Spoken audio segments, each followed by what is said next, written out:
Hey yo, we're back again. Shadow Royalty DNF night on Wednesday, 6:30. You know you love it. You know you hype for it. You know your blood has been boiling. We had Zombrew coming in super sick, nasty last time. Is he gonna dominate? He's gonna dominate tonight. We're gonna see. So we got Temple Nut here. We got Musty back again. Well, you got Shaggy in the background. What's going on with Shaggy today?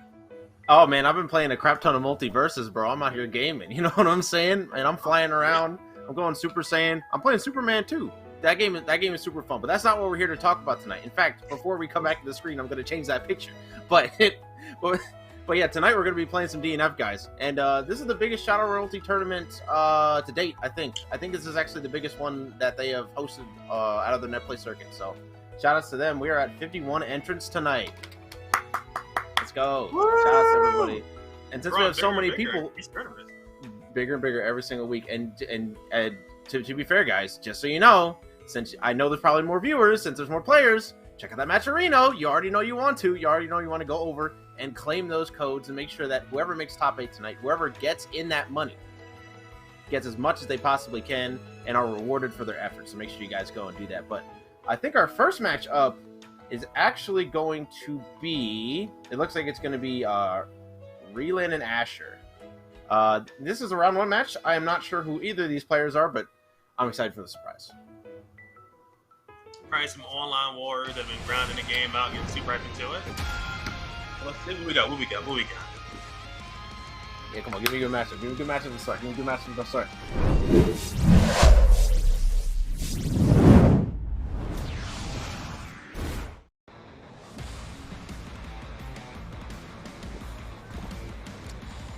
The seeds attract a new challenger. Round 1. Fight!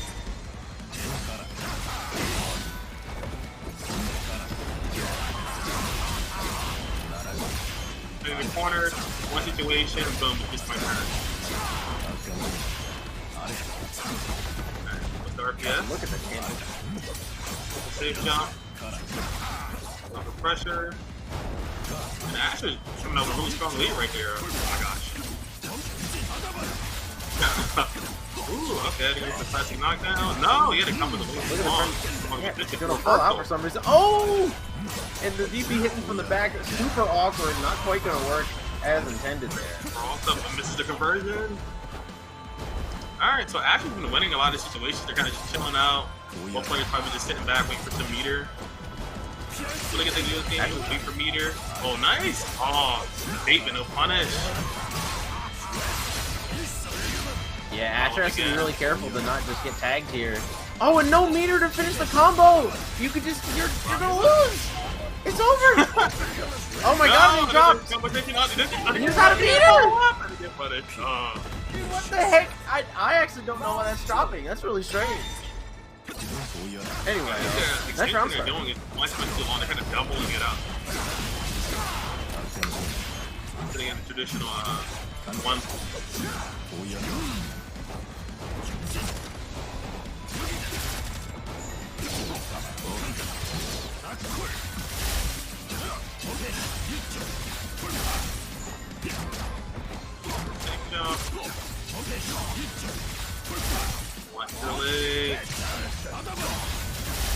Oh, actually, baby.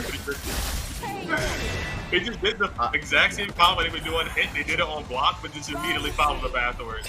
I love that. It's not like a mind game, like almost autopilot, but then actually, hey, it's a frame press. Yup. Oh, you press the button. Oh man. Going for the low there. Doesn't drop the ender that time. Gonna get that safe jump. Simple overhead here. They're getting mauled right now on this corner. They got one more situation to get. Oh no, they get wrong. And there you go. Oh my god, bringing it back after that first, the L in that first round. Just getting the pressure started and ending that one was perfect. Yeah, it's really, really clean, really simple, really straightforward, really linear hitman play. People call this character like the Kai of DNF Duel. That's what it is. He's like a neutral monster. He's super frustrating to deal with. And they'll do down with these huge projectiles and pressure.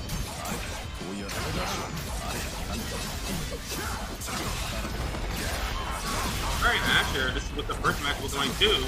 Corner control early.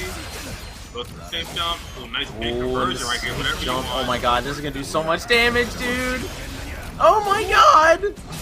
Oh, not quite gonna be able to defend her. A little bit off. See, this Okay, is a trend now we he's saw gonna from wait. last time as well. A lot of Ghostplay players missing the follow-up for their 4C into the roots.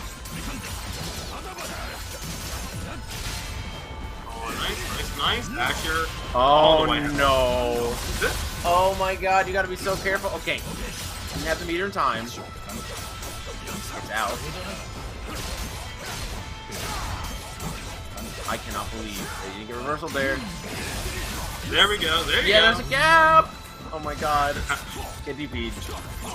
Yeah, they were thinking the same thing as you right there. Reversal. I love the classic Hitman game plan of just sitting, waiting. You know, I'm going to gain all this meter, and I have a follow-up from a reversal. RPS just every single time. What are you going to do? Yeah. Not much you can do. You kind of really, like, you can't really let him breathe, which is why you see a lot of people go in during Hitman, against Hitman and Awakening, but that has its own problems too, because if you go in on him, then he now has the opportunity to just kill you at basically nothing, or do a bunch of white light damage. So these are all like really like calculated risks that you have to take against this character, so he's just gonna be down backing. Yeah, like Hitman, Awakening is so strong. He's like the one character where it's like, okay, now the match starts. Like this scenario right here, right? Awakening. Yeah. Okay. What did G? Gets crossed up.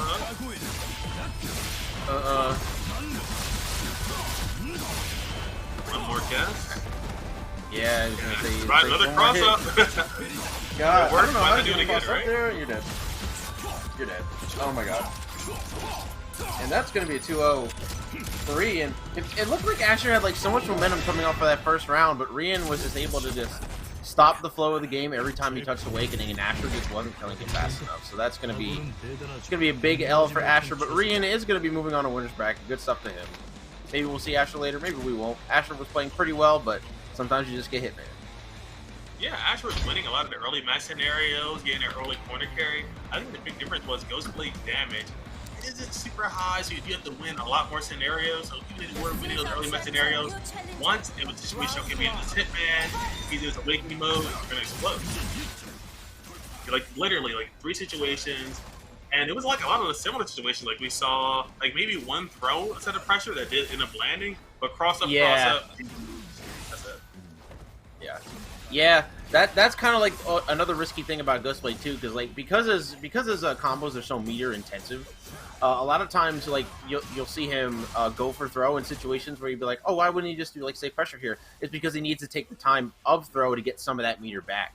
So that's kind of something that you need to do as Ghostblade, but against Hitman, especially when he's in Awakening, it is incredibly hard to get away with that, because you take 1 DP, you're dead, and leaving a gap big enough for you to throw, it's pretty reactable, so you got to be really careful when pressuring his Ghostblade. And unfortunately, every single situation that Ghostblade got himself into, he was just really struggling to finish him off in time before that Awakening could catch him and ruin his life. So, unfortunately, that's how the set went down.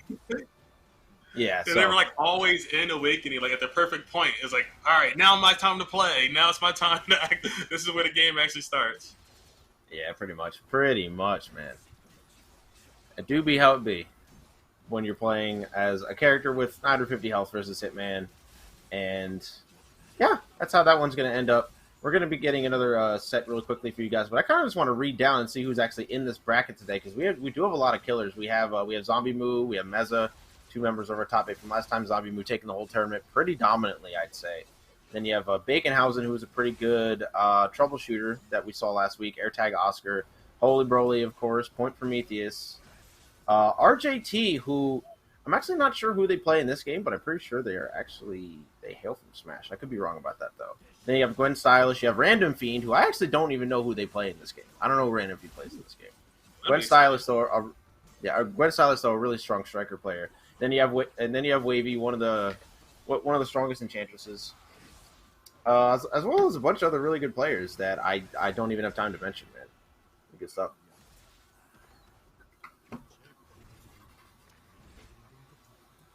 Like we were saying earlier, we have 51 players inside this bracket, so there's a huge pool of people. I'm sure the PC community for this game is super hyped, super energized, and it's still pretty early to the game, so I think we're still going to be seeing a lot more character diversity like we were seeing last time.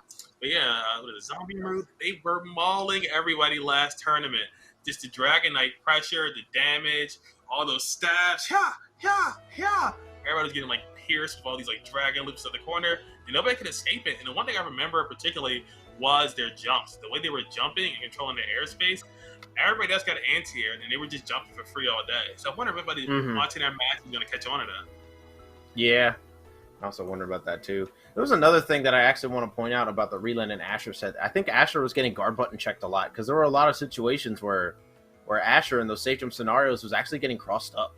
And in that situation, when Hitman's like kind of like in that spacing, you got to just hold that guard button, man. Whether it's going to be high or low is inconsequential. You always got to hold that guard button. It's there for a reason, and it's almost always better in most situations than regular blocking. So definitely want to make sure that you do that in the future. Honestly, everybody should. I know.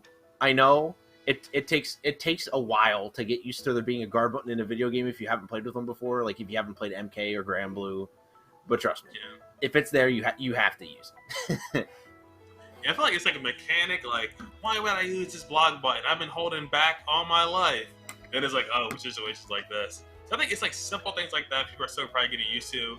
And I think down the line, we'll see people understand, okay, this utility is really good for this situation. Like, this is the one time where, okay, this character has a cross up here, and this is the only mix-up they can get. Now I need the guard button.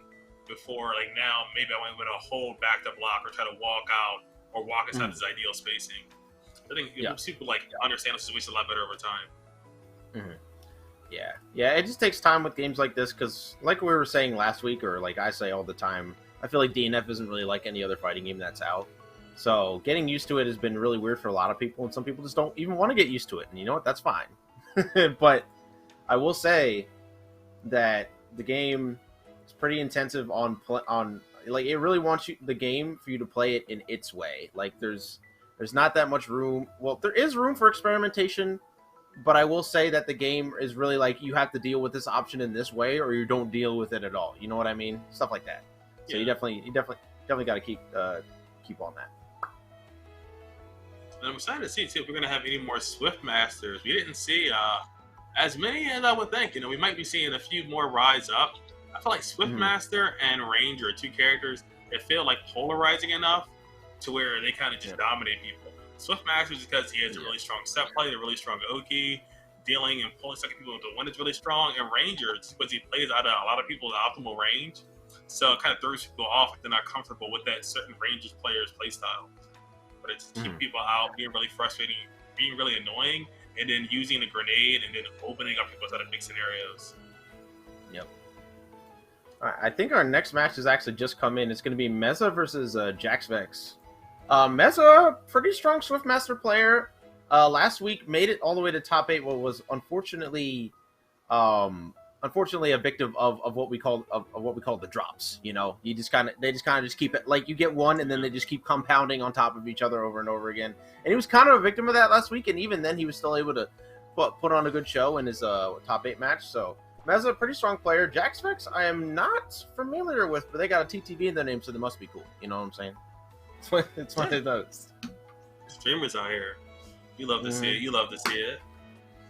I mean, I actually got the chance to play Meza a few weeks ago, and they were looking really tight with the Swiftmaster conversions and combos and game plans and being really frustrating. So I think they just need that composure. As long as the Meza has that composure, they'll execute their game plan smoothly, because not only is like the damage really important with Swiftmaster, but his setups are just so polarizing. Getting that situation is so vital for keeping momentum on your turn and your side. And last week, I do remember when Meza would win a match, they would usually win it off of like 1 or 2 knockdowns any point in the match and kind of just steamroll. And I think Swiftmaster is the perfect character for that, because again, their damage is so high, they loop their pressure and their conversions to themselves, and they have a pretty good system of the routes that people have optimized, where you're going to get a lot of your magic back, you're going to get a lot of your meter back. So, yeah. Swiftmaster. Yeah, I feel it. Yeah, no, yeah, you don't have to tell me that, man. Yeah, like Swiftmaster, like back to like your looping meter thing. It's like, bro, the character is really interesting because like he has to spend a lot of meter to get a lot of his damage, but the thing is his combos are so long and last so long, and he can stall them for a very long time. I think the best example of it is probably when he'll do like his full combo, he'll end it, but then he'll end it with the big punch, right? But then he'll throw out another orb, and then we'll just loop 2B into charge punch again. And that will last so long that he'll gain like 60 mana in that time. So it ends up meter positive after the combo. A lot of characters cannot do that. I love meter positive. Oh my god. Meter positive characters always end up being super toxic. Just thinking about some other fighting games. I remember, what was it? Deathshot, who would like shoot you from full screen in Injustice 2. And he would like whiff attacks even meter positive. And then we got Kula right now in King of Fighters 15. Oh yeah. Meter positive. It's just like no matter what game, like spending more resources than you're gonna gain is the general rule for most characters. But there's some character out there that like breaks that rule and they're just living on cloud 9. It's just it's a wonderful way to be. Like why be any other way?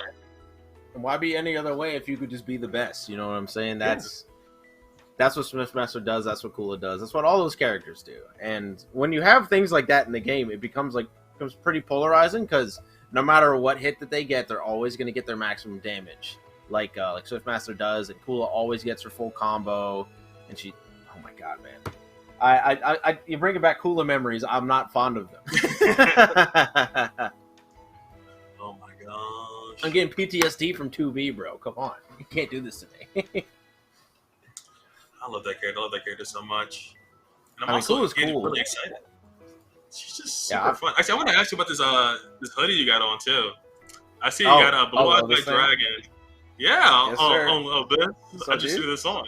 This whole thing. I see like bro. Who else you got? This hoodie's iconic. Yeah, I got Dark Magician on. I got Lord of D on here. I got Obelisk the Tormentor on here. Hold on. I think there's some. There's Exodia. I gotta pull up the other arm. Okay. The forbidden one. I got Dark Magician Girl right here, and then I got Blue Eyes Ultimate Dragon, but it's only on the edge of the sleeve. The big fusion. Yes, sir. Yes, sir. I love all those dragons. I think I still have somewhere around here like a red eye zombie dragon. I definitely have like a dragon deck, or like a zombie dragon deck, or zombie cards. Bro, for like 4 years, like my old Yu-Gi-Oh cards sat on this table, but I moved them. It's unfortunate. I don't know where they are. I'd pull them out right now. I pulled them out right now. My deck was terrible. I'm not gonna lie,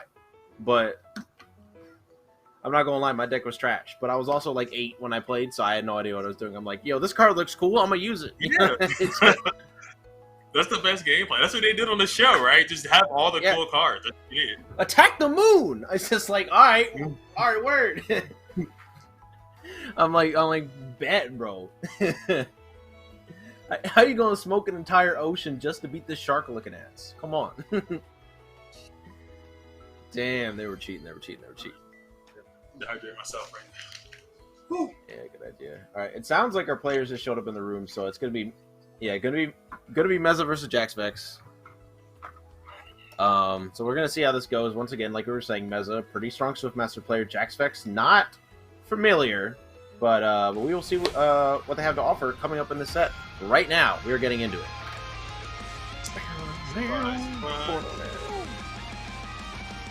Speaking of like Swiftmaster, I still want to see some costumes. I seen a Storm costume. I still want to see Jin from Yu Yu Hakusho and Everything. Yeah, man. We need all the win kids. Yeah, bro. I know the Shadow Royalty guys listening to me right now, bro. Mod this setup. You gotta. For the culture. Please. Alright. Oh, it looks like we're gonna be getting a launcher here. Okay, this should be pretty interesting. This matchup is not excellent for this character, but if Jax Vex is good enough, they can make it happen. We'll see what Meza is able to do, though. Oh, gets caught by the lure. Jax Vex winning the first 3 scenarios right here. Not getting a whole lot of damage. The first 4, getting it under control. Looking smooth, keeping the momentum on their side. Right, 19 seconds to the match, and every scenario went their way. Yeah. Working on the perfect right now. Jackson's playing really good right now. Needs one more hit. Oh, an SDP. Oh, trade with a nade. Uh-oh. This is what I talked about earlier with Meza. Meza gets that one hit, and it's all momentum. You will get steamrolled, steam pile, dog pile. Oh my god, look at this damage, man. Oh, tries to get the last thing, but it doesn't matter. We're just going to run up and get that pressure started. Perfect roll coming up from there, and that's just going to be easy. No! Just do the combo, bro! Don't try to random combo in the super, just do the thing. I believe in your ability to combo to do it. Oh no! Oh, the big punch. Wasn't able to follow up though because of the hidden missile, so we're going to have to reset the super. Blanca does have a lot of high priority attacks. Really, really great for killing off full screen.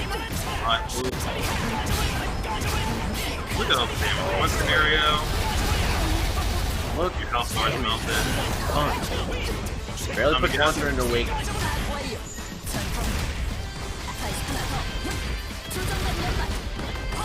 It's off knockdown here. Getting this set up too. Unfortunately, mistimes it again. Needs to be a little bit later with that with hidden missile there in order to get the jump beat. Oh boy! Wow! That was a really good 2 beat from going off from Meza right there, perfectly spaced.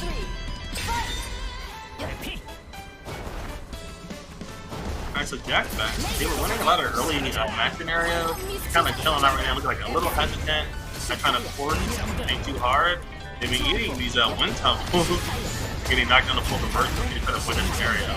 But they're working on Meza's guard bar right now, getting whittled down slowly. They might get a little antsy right now, trying to force their way in.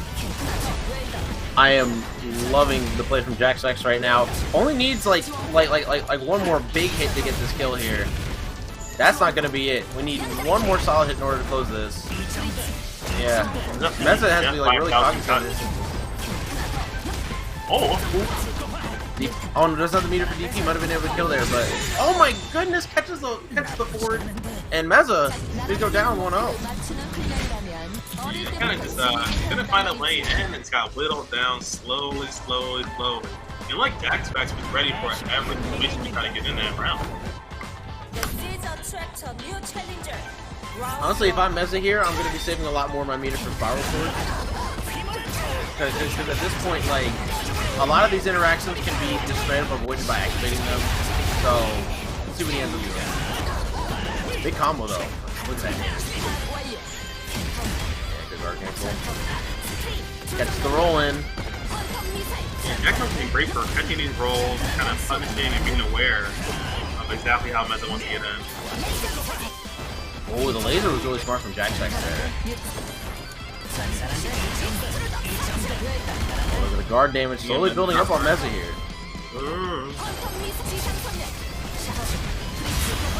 Yeah, I think Meza's looking for a roll point, but there really are not that many points where you can roll in on Launcher. A lot of her stuff is automatically set up and built to just keep roll automatically, like her 5AA. A lot of her tools is straight up just keep roll, and I feel like Meza's going for a little bit too much. That being said, he is still gonna get that round win, so that's Meza definitely forced their way in with the 5D right there, kind of just like, he did it, it didn't work, and he did it again, and I was like, oh, okay. I was right the first time. 5B, really strong, normal, really high priority, forward momentum, really good. Look at from space. Yeah, catches the low. Not really good. Kind of a difficult hit for him to get there if you're Meza, but he's just gonna keep the pressure going. Blocks the minigun. He's gonna be able to get a punish there. Spinning. Or knockdown. Here we go. Oh, nice tricky! Super tricky setup from Meza right there.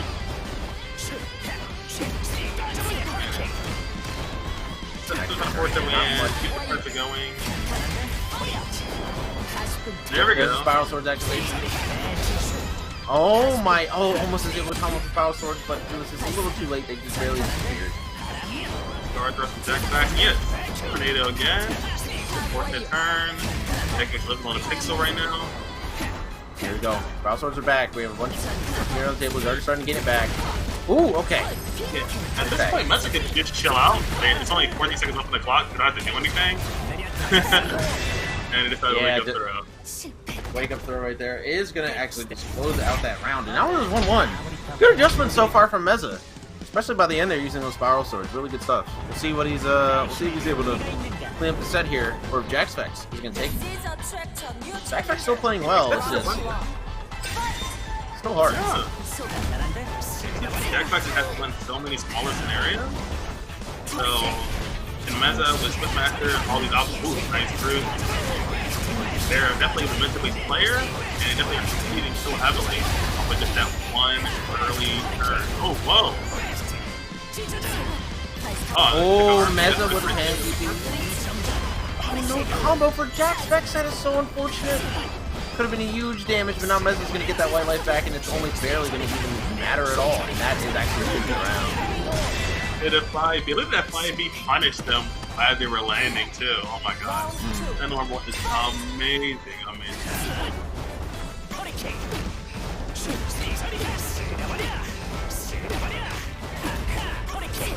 So the reason why they're throwing out those projectiles so far away, too, those tornadoes are super blocked. The part that are blocked away. Jaxfex is the fun. Okay, here we go. Knockdown. Oh my god. Unfortunately for Jaxfex, just keeps missing this setup. It is so unfortunate. And it is imperative that he gets it because it's free guard bar damage and white life damage against any character who's forced to block it. But Jaxfex is just not, unfortunately, just not timing the jump correctly.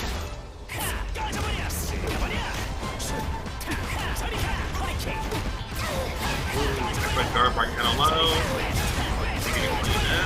As long as Meza finishes his bruise. There we go. Oh, gets hit by that second overhead.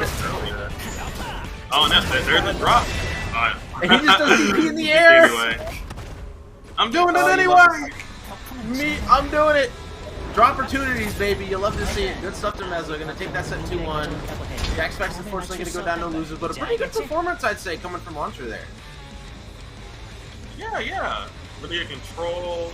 But again, winning like so many smaller scenarios, they weren't really adding up to anything big. They were missing like the Nuke Oki, which wasn't super great. It was a lot of scenarios that they were like, oh wow, that was a good decision.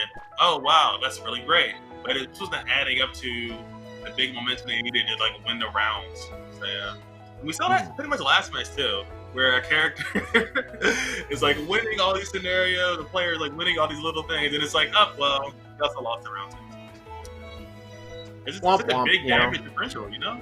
It's such a big damage differential between, I feel like, the top 3, top 5 characters and everybody else. Like Swiftmaster, Crusader, Dragon Knight, Hitman, whoever else you want to be the 5th character, who knows, maybe Berserker. They all lay on that super high damage. They can all win pretty consistently off of 3 hits, even if it's 3 unoptimal hits. It might be Crusader, B, all day, then a throw, and then like a jumping javelin starter, something like that.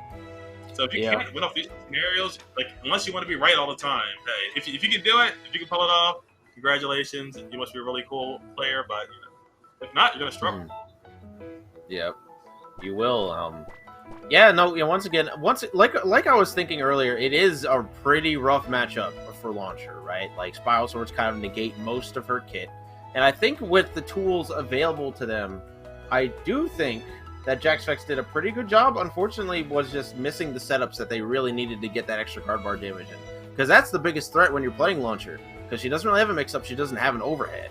So your main option to pressure people or to force them to stop blocking is to do that guard bar damage. And you get and against Swiftmaster, you get at least half that guard bar down just from that setup alone. If you just follow it with 5AA. Or some other button as soon as that nuke hits, and then now they're in a pressure situation. If they don't want to summon Spiral Swords because they don't want to get exhausted, then they have to play neutral with you, and it becomes a lot more risky for them because if they take another big block string or take a small hit, they're going to get hit by the setup again and probably guard broken. So that's pretty much your only opportunity to make safe a game or even a round against Swiftmaster as Launcher, and unfortunately those opportunities were just not taken advantage of.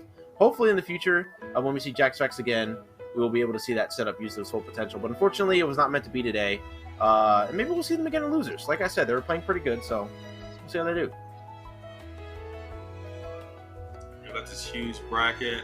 And I hope everybody in chat is getting hype.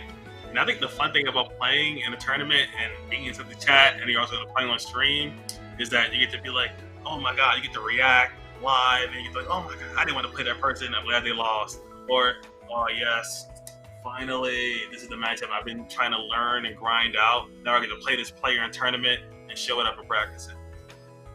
I also get to interact with people too. So I think that's the one thing that's great too. You know, if you're playing a tournament, whether you win, whether you lose, you're not sure what to do, it'd be a great time, reach out to other people, find players who, hey, these people are at your skill level, this might be a little bit higher, this might be a little bit lower, so you can learn and grow from new people. So yeah, social links, really good thing to do. It's really, really important to get that in the FGC, because getting that experience will make you much better as a player rather than just grinding out ranked matches, for an example. Like going to your locals, interacting with people in online tournaments, talking to familiar faces, getting in those discords, getting that practice in will improve you as a player faster than just playing the game normally. So shout out to everybody who is interactive in their community. Make sure they go out to the locals. Make sure they enter all these net play events and support our TOs. And for those who are just hanging out and our bros, you know what I'm saying? Yeah. All bros up there. Yeah. If you're gonna play, if you want, you can just chill out, you can vibe, watch the matches, eat your potato chips at home. Hopefully you have something cool to drink.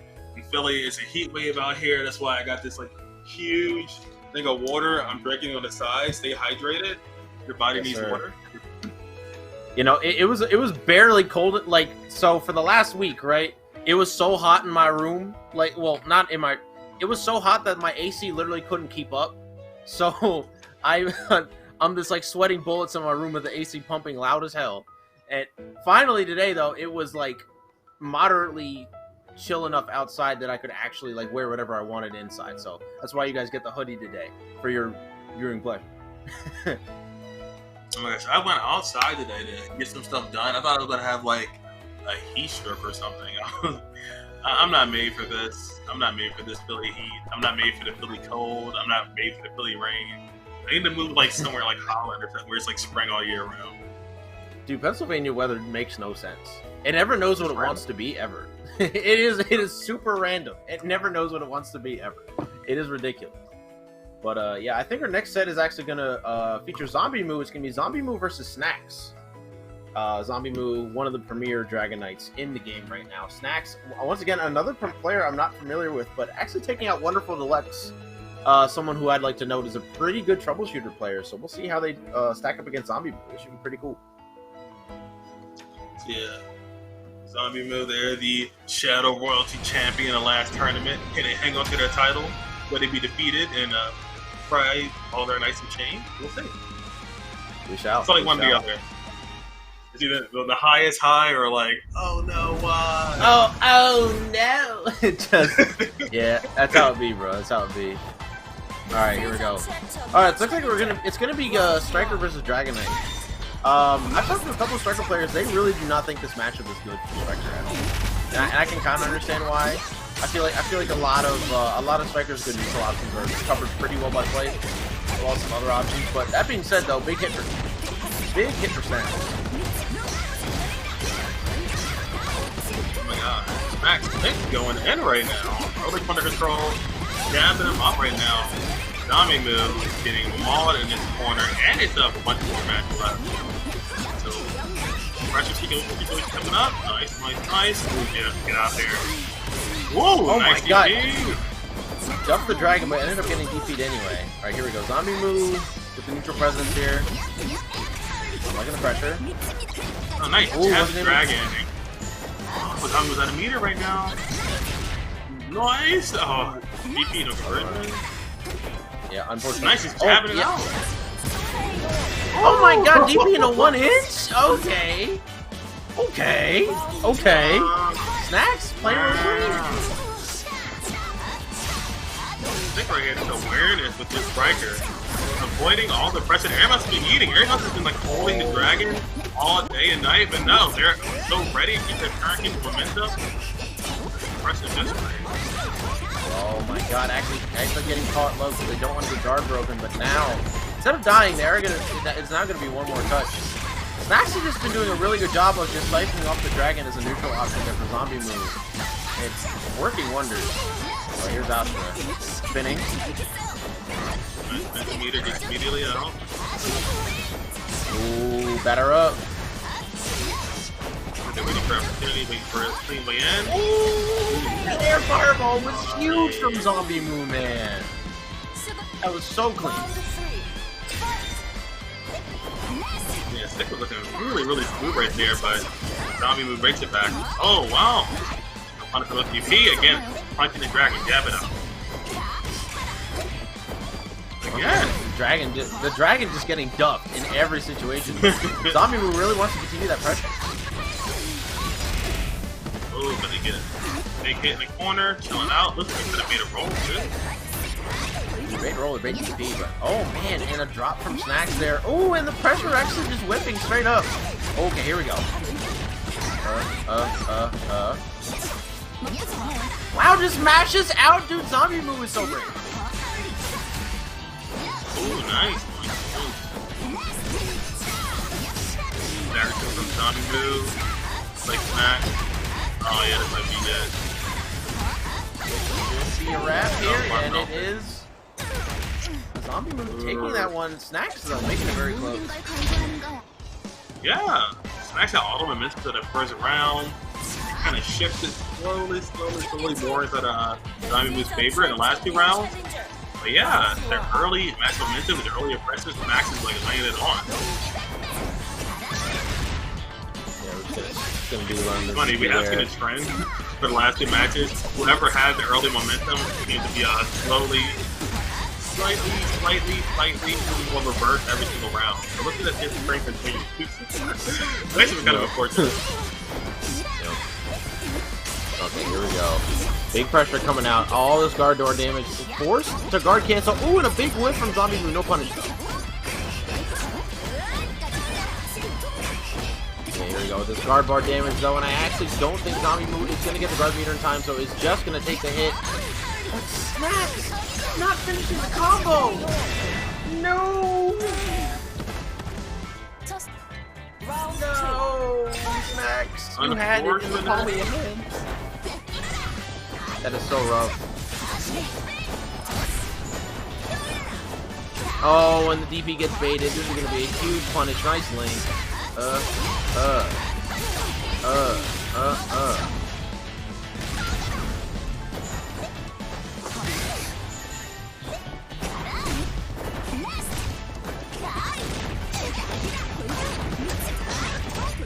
we're going to get some sidekick moves here. Yeah, this DP is out. Zombie Moo honestly just wants to hold on to this momentum for as long as they can. Doesn't want to give Snacks any opportunities to get a big hit here, because honestly, if Snacks does, he could just steal the game away right here. Has Awakening. Next hit will absolutely kill if Snacks is able to find it. Yes, Snacks has 200% meter. All he needed one opportunity, but the DP gets baited. Man, Zombie Moo was like, as soon as that first round ended, Zombie Moo has just been hardcore baiting DP the entire set, and it has not stopped working. It's up to Zombie Moo taking it 2-0. I don't want to say super dominatingly, but Snacks, after that game one, was not really able to keep that momentum going. So good stuff to Zombie Moo. Yet again, moving on to winners quarters. Yeah, we've seen 3 matches of that early momentum just slowly slip out of the player's favor. And I think it's always been on the player 2 side as well. Like player 2 is like, yeah, I got this. Oh my gosh, they got him in the press, they got him in the corner, they got him all, and it's like, nope. But yeah, I don't know. Maybe that's just a coincidence. Maybe like the player 1s are all just super lucky today, or they have super bigger brain reads and adapt. Yep. Yeah. No. Once again, though, really good stuff to Snacks. Though I think Snacks was putting on pretty good performance. I would not be surprised to see them maybe almost qualifying for top 8, or even making top 8, honestly, today. But I think I've already seen some killers and loses, though. It looks like Holy Broly actually got taken out by Adventurer, a pretty strong Ranger player. I think actually just got top 16 at TNS this week. So, once again, another really good player coming through with that one. And then you still got Gwen Stylish and Random Feed, and that's going to be happening off stream in a little bit. Wabi getting taken down by IU Pro, I think. They're going to be playing. Actually, they're going to be playing next on stream against Great Cape Hero. So that should be pretty interesting. I'm excited to see this set play out. So have your thoughts changed from this week to last week about any characters, anything new that you've seen that's been like exciting for the game as it's developing? As it's developing, I think people are definitely starting to figure out Ranger more as a character. I personally, at least for right now, he's on like a slightly upward slope as people figure out how to use his kit effectively. I think it's going to start going downhill in a couple more months, but I think for right now he's in a good spot. And then you got other characters like there are a lot more launchers that are actually still doing really well in tournaments, proving that character can still do it despite the pretty strong flaws of the character, of course. Yeah. But honestly, I've seen a lot of top 8s and a lot of launchers, man. I've seen at least one in the last 2 top 8s that I've watched, which is pretty cool. Because I think a lot of people can agree that she's not that good, at least compared to some of these other characters. A lot of people think she's the worst in the game. That's still up for debate, but because I think it's Lost Warrior, but but so far Launcher has been doing pretty good. But yeah, that's actually one thing I do want to bring up. Lost Warrior is like the one character that I haven't seen in any top 8 ever. I think that character is not good. That character does a crap ton of damage, but he has no mix. He a whole gimmick. Everything he does can usually be solved by either using the guard button or just playing slower. Like, I feel like he's not that strong of a character. I was wondering if like people were thinking the character's really weak, or if people were just too lazy to even bother unlocking him. I was trying to figure out which one was. Which one is it, bro? I want to imagine for her. That's like half my Discord too, bro. They don't want to play that story mode. They just want to play the game. Yeah. I think I know one person who unlocked it for a reason that wasn't to, I need this for a tournament setup. You know what I mean? It's just one of those things. It's one of those like mandatory requirement, just in case somebody comes in. Oh man, I was a Lost Warrior player. I guess I can't sign up. Yeah, just like, so bro, I'm the best Lost Warrior on my side of the house. You know, just walks into the venue. Yeah. It's just like, I'm gonna show you all what this low tier can do. I push the guard button. Just unfortunate. I push the guard button, bro. That's crazy. But yeah, once again, good stuff to Zombie Me for taking that last set. And it actually looks like we're going to be having... It looks like we have 2 sets maybe on stream. Actually, we might get AirTag and Adventure, AirTag Oscar and Adventurer first. So this should be pretty fun. AirTag Oscar, I believe, is a Dragonite, or at least they were a Dragonite the last time that I played them. Adventurer, like I said earlier, pretty strong Ranger player. So this should be a pretty interesting matchup because I actually do think that Dragonite wins this one pretty effectively. It's not unwinnable for Ranger, but I definitely think that she wins the matchup, so let's see how it goes. She doesn't have an air fireball that can annoy him, and it's pretty easy occupied without a lot of threat.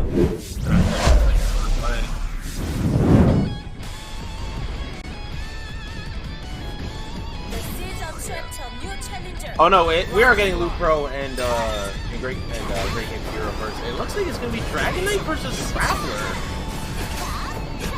This match is pretty interesting because, like, obviously Dragonite just completely like outmaneuvers this character, but I feel like Grappler can do a pretty good job of locking her down once the opportunity presents itself.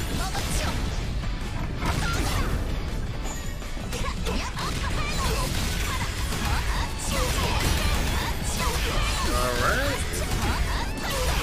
More who's the same with every single Dragonite player. Just smaller than a corner, and you're loading, and you're having a bad time. The Great Cape Hero didn't really have a plan. I feel like they navigate. They don't dragon off, so going to the dragon follow-up. But again, they early hit here. They just threw out 5C just like that. Word. Understandable. Have a great day. Here we go.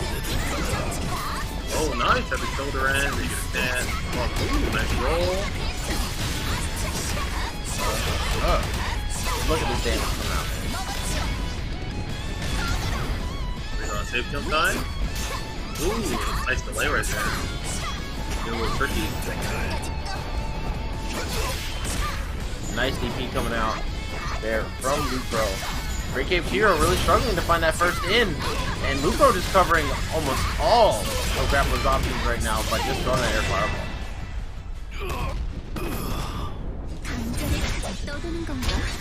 Yeah, Great Cape Hero end up kind of dying in the corner. They got like a few good hits in, few situations that went their way, but for the most part, they kind of got mauled. I wonder if they have any plan to try to escape. So they tried to shoulder in and try to use like high priority grappler attack, but the Dragonite staying way out the way.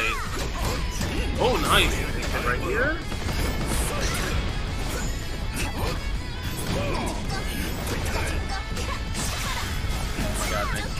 Counter poke there from Lupro. Gonna be getting the pressure started and actually gonna tag Gurkit here. No combo though. Nice in here. Oh! That was Quick overhead, dude. This could do so much damage. What the? Oh, nice. You know what? It worked. Why? Yo. It ended up working out. Just like the Gurkit Hero for finishing that one off. I think the Gurkit Hero going for that scenario. They intentionally want people to air attack, and that's why they're going for their air throws in that scenario. Like if you attack, you get thrown. If you don't attack, it's my turn. Oh, short grab. Huge damage. Kick. Yep. The low gets mashed out. Whoever does just straight up lose to it. You gotta be careful.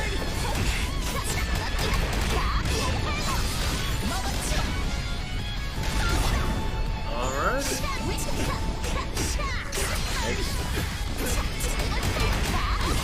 Tagged by the low, but this is going to scale really hard because it is a 2A starter. But we do have super available, so it might not matter. Here we go, big ender. And tap that L2. Final round. Hey, will it kill? Sure. Every time. Round 3. Alright, here we go. Great Cape Hero. Final round of game 2 here. Great Cape Hero potentially going to go down to losers if he's unable to win this one. Here we go. Dragon Arm. Goes to the low. Doesn't block the block string. Great Cape Hero trying to find like a way to poke out here, but I think he just needs to commit to some more guard cancels like that. Oh my god, we are just tackling football game out here, dude. Tries to do it again, but Lupro. Nice. With the low, breaking the armor.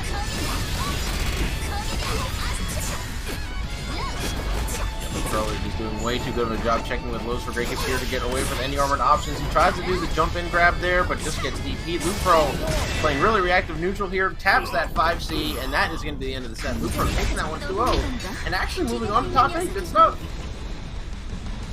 Lupro looking really strong. And we've seen a lot of similar gameplay from other Dragonite players like Zombie Move, where it's a lot of oppression with the dragon to try to force you to block, push you into the corner. Then we see that same sequence like the corner loop into the super where does a ton of damage. And you kind of just explode instantly. And one thing I do like, they were using like a few different frame trap structures in there to try to force people to get opened up really easily. And then we're focusing more on that. So instead of like we see Zombie Move with the jumps, they were using a lot of the just frame trap pressure on the ground. Yeah. And you know, the frame traps were doing this like a really good job. Just the frame traps, the staggers, all that stuff was just catching Great Cape Hero almost every time. Great Cape Hero trying to find just a way to mash out, but unfortunately it was just not possible. Lupro was doing a really good job of checking with lows to stop those armored buttons, as well as just staggering the block swings just to catch any type of mash possible, and maybe even trying to bait guard cancel and force an accidental conversion or something like that. Which might have been why Great Cape Hero was also getting caught just as much. Only was really able to get those guard cancels out near the very end of the set, so maybe that was just something that we weren't seeing from Lupro's end. But gonna be moving on to top 8 because of it. So good stuff. I think our next set's gonna be AirTag Oscar and Adventurer. So that should be like we were saying earlier. It should be Dragonite versus Ranger. So it should be another great set. Yeah, it's gonna be the Life of Shadow Royalty, or is this where like the home of all the Dragonite player, the Dragon Nest? That's what is this tournament series? the Dragon Nest, dude. Come on, that's so corny. Yeah, so we gotta change the name, bro. We gotta change the name. It must be done. It must be done. It must be done. I know. Dragon Lord. Well, we'll think of something. We will. All right. Order Dragons. So. We Aragon out here, bro. What's up? Alright, here we go. Looking like game number 1 coming up here. AirTag Oscar, Adventurer. Let's see how this goes. No, I'm excited to watch some Ranger can play her.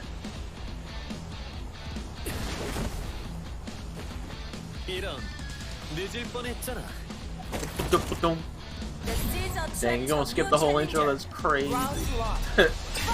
Why you do this to me, bro? Oh, we just started with 5 MS. No jumping. No jumping allowed. The Ranger, Duel, Ranger players do. Oh, nice reversal early, man. Get off. Oh my god, a really, really good roll from Air Tag Oscar there. Immediately representing roll against that option. Really, really smart. I love the jump B there. Just to try to stop the jumping. Yeah, you can't DP that setup. Once that dragon is out, you're gonna get hit by the spin. Gonna get saved up now. He just jumps out. My man does not care at all. Wow, really, really good DP from Oscar though. Really, really good stuff. Yeah, nice way to seal that out. Just reversal, get up the guy. Oh wow, the pop looper jump neutral punish. Yeah, no, Adventure getting immediately called out for that slide too. Air Tag Oscar seems to be pretty prepared for this matchup. Immediately calling out that 5v2 slide with the jump. The main way to punish that. Alright, that's gonna be a 2A start. You're not gonna be able to get that much off this. But we are gonna get a throw here. Blocks the DP, this is gonna be a huge punish. Oh my god! The triple? You're crazy for that one. Alright, unfortunately, but we are just gonna get the throw. Wow, really, really good punish there.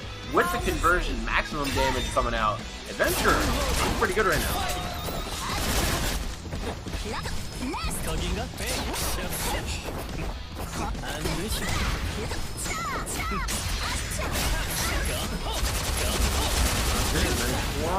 That is all the damage again. Ooh, I love the conversion. Oh my Corner to corner. Combo. I'm loving the optimization for Adventure here. Just trying to get as much as they possibly can off one hit. Oh, just checks that. Rolls through the DP, you're crazy. Alright, Adventure playing pretty good. Immediately bouncing back after that unfortunate round 1. Yeah, they had all the momentum for that last round. Just like everything went their way, the baits, the punishes, they would look super, super smooth. I feel like when you see like Ranger players that are playing really, really well, that's like, look, it's just like, how do you get in on this character? What? Air Tag Oscar finds a way immediately, looking like first round, the last match is my turn. Now this is a problematic spot for Ranger, right? Not having the fast buttons to mash out with, but being really clean with the DP. Oscar just opting to block. Doesn't want to get punished for rolling just like that. Oh my god, we are just dumping all the meter on this right now. Grenade. Ooh. God, look at this combo, man. Oh! Late starter. And his match to throw out. He does not care, man. Oscar really getting put on the back foot. Pretty confident, bro. It's looking really, really good right now. Oh, amazing whip punish. Surprised he only spends a double. I mean, this combo is so long, to be fair. Oh no, doesn't get the quarter circle, actually gets the missing foot easy DP. Oh, that ball right there. Bro, this guy is playing flawless right now. Oscar really strapped her options here. Down to his last little bit of HP. And Adventure is just going to opt to block here, or just shoot the dragon. That isn't a really important part of the matchup, by the way. You can just shoot the dragon, and the hitbox will still travel and hit Dragon Knight, if that is the case. Yeah, that's something to be really cognizant of the matchup. If you are Dragon Knight, you can try to throw that out neutral, they're just going to shoot. Just be really careful in that situation. Wow, how you like me now? Hold on. All right. Oh, no, I'm gonna try to do the Ranger pose. That's right behind me right now. Give me 1 second. Give me 1 second. Give me 1 second. Am I doing it, Dad? Am I doing it? I did it the wrong way. God damn it. Are you doing the Ranger pose time? Like I got one end. Yeah. Yes, I like it. It's definitely 1 for 1. Definitely. Close enough. Close enough, bro. Close enough. You know, that was really solid, though, coming out from Adventurer. Air Tag Oscar was looking really good in that first round. Unfortunately, though, Adventurer just started drastically outplaying them. I have no other way to word it. Adventurer just kind of went crazy. Like all the roll reads, all the coverage, all the baits, almost everything was working to his favor by the end there. And Oscar was just kind of strapped for options, didn't really know how to respond to the way Adventurer was playing neutral. So good stuff to Adventurer again. Oscar, though, we're probably going to end up seeing him in top 8. He's a really solid player. But yeah, once again, Adventurer just playing on another level tonight. Yeah, that's what we see a lot of Ranger players. That's why the character feels so threatening to me, even though they're not technically at like the highest like tier level to compare to like a Crusader or like a Hitman. The character can just play in an optimal range, or be threatening with the grenade Oki, or just jump in the sky and play like Devil May Cry 3 Dante shooting wahoo wahoo wahoo. Yahoo! It's Mario, bro. We're out here tossing nades. Yeah. Mario, if it was an FPS, dude, what's up? every sound. Actually, that's my favorite thing. I think I have like a soundboard for my stream. Maybe I need more like Mario sounds on there. The Spider-Man like no, or like you can fail. No! Get him next time. Yeah, it's just like. Are you the ass, Ed boy? No, just are you the ass, Ed boy? just we just be coming to Kill Sage's stream now. What's up, dude? Let's get it. I respect it, dude. I respect it. Oh my gosh! I need one of those. I need more of those. I think I have like a bump that has that. Life has many doors, Ed boy. That's like my favorite Ralph quote in the whole series. Yeah, no, dude. I love Ed and Eddie is just so funny on like. It's funny on set. They gotta put one of those characters in multiverses, bro. Yeah, that would be sick. Get my boy Ed in there, bro. What's up? He got angry. Now he's here to destroy everyone. He stubbed his toe, and he's angry. You know, actually, would be cool if it was like Pokemon trainer, and you could play like switch. And you could switch between Ed. Yeah, that'd be good. That'd be. Bro, I mean double D. I mean double D. What's up? I'm a double D player, bro. All right. So we got a couple things that we got to tell you guys about real quick. First things first, we got to tell you guys about the Vortex, offline weekly series that happens over here in the Hatboro, PA area, right outside of Philly. Features games include KOF 15, Tekken 7, Guilty Gear, DNF most recently. We occasionally run Street Fighter 5 as well if there's enough interest. So if you guys want to come out for that, make sure you guys go over there. Make sure you follow us at their socials, Vermilion Series, Vermilion_series on Twitch, and VMLN_esports on Twitter. And go to start.gg/the Vortex to register now. As well as go to start.gg to register for Summer Jam coming up August 19th to the 21st over there in Cherry Hill, New Jersey. Once again, just right over the bridge, guys. Really great event. Going to be having a bunch of games there, including Alpha 2, Alpha 3, Blaze from Cross-Tech Battle, DNF Duel, Guilty Gear, and so many more. And if you guys actually look at the announcements little section over there, Street Fighter 5, KOF, Marvel 3, and Soul Calibur 6 are all going to be having some fatty pop bonuses. So if you guys want to go come over to Summer Jam, compete with all of us at the Cherry Hill Hotel in Cherry Hill, New Jersey, we'd really appreciate it. Online registration ends on August 12th, guys. 1 week before the event starts, and the hotel group rate ends earlier than that on the 5th. So if you guys want to sign up, make sure you do it right now so you guys can save some money. We'd really appreciate that. And speaking of money, I want you guys to go over and check out that Match Arena right now, and make sure you guys hit all those claim codes, do all those sponsor quests, so that everybody at the end of this bracket can get a fat payday and be happy that they play in a Shadow Royalty DNF Duel Godlike bracket. So make sure you guys please go over and do that. We still have 42 codes remaining. If you guys want to, out of the kindness of your own heart, would like to donate by yourselves, we'd really appreciate that too. And what we'd also appreciate is you guys checking out Shadow Royalty on Twitter at Shadow Royalty GG. Make sure you guys come and follow us so you know when we're hosting more tournaments as well as whatever else we may be doing. We're going to be going to a quick break. When we come back, more matches. See you then. Stay tuned.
Hello, ladies and gentlemen. Welcome back to Shadow Royalties. Rollback on block number 3 for DNF.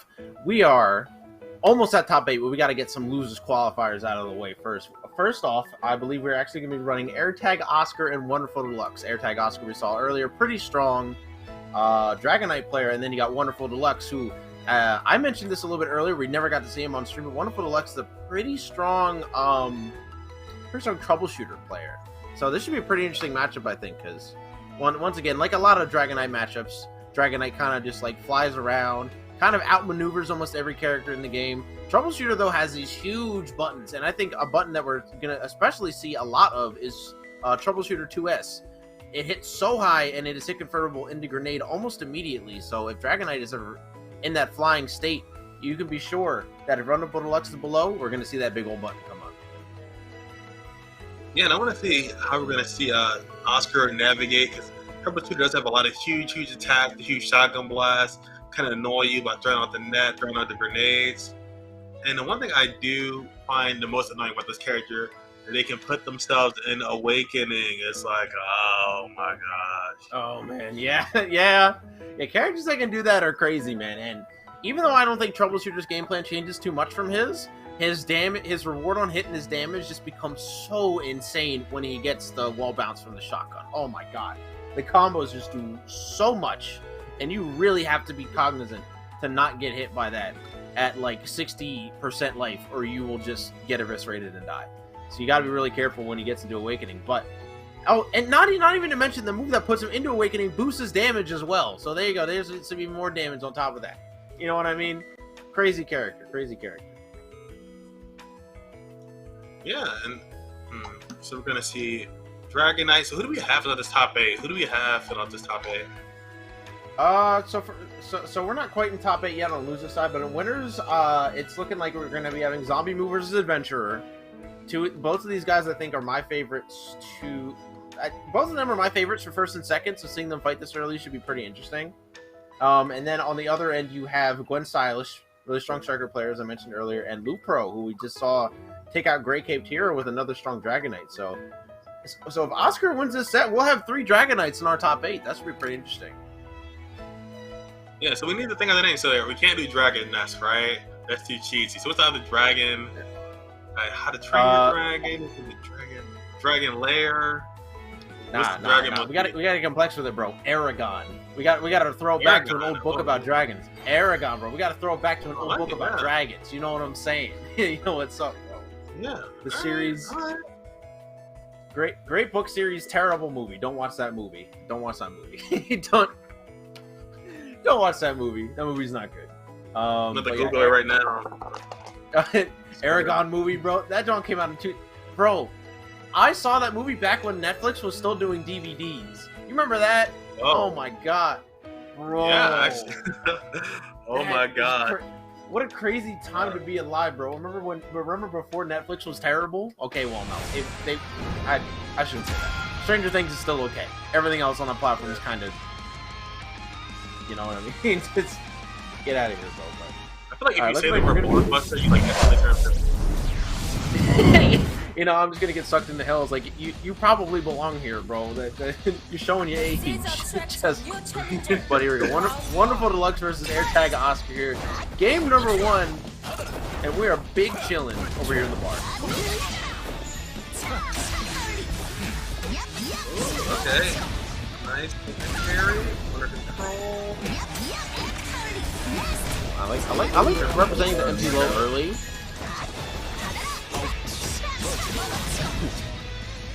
That's got to be my favorite troubleshooter voice on this. Ouch. This is crazy. Troubleshooter kind of blends into the background on the stage a little bit. Once it's deliberate, they're both playing like dark white color. It's like kind of blend in. Yeah. Alright. They look pretty similar, don't they? Oh my god, and this is what I was talking about, dude. The conversions and gets the damage boost. This is gonna do a lot. Oh, and actually just resets it. Shotgun. Boom. More bounce.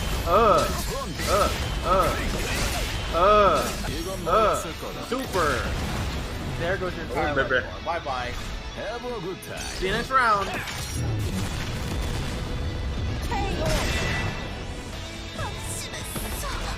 Oh my gosh. What a momentum 70% shift right damage by there. Maximilian, dude, bro. How do you feel? Maximilian, dude, in a fighting game? Oh my Got god. beaten by a streamer, bro. How do you feel? Oh man, that being said, Oscar's in a big game.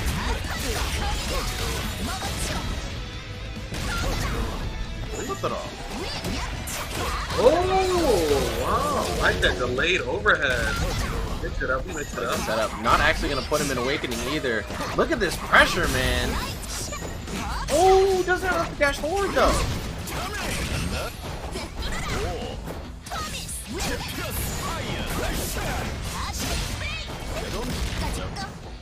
I'm going to send it back after this little too late.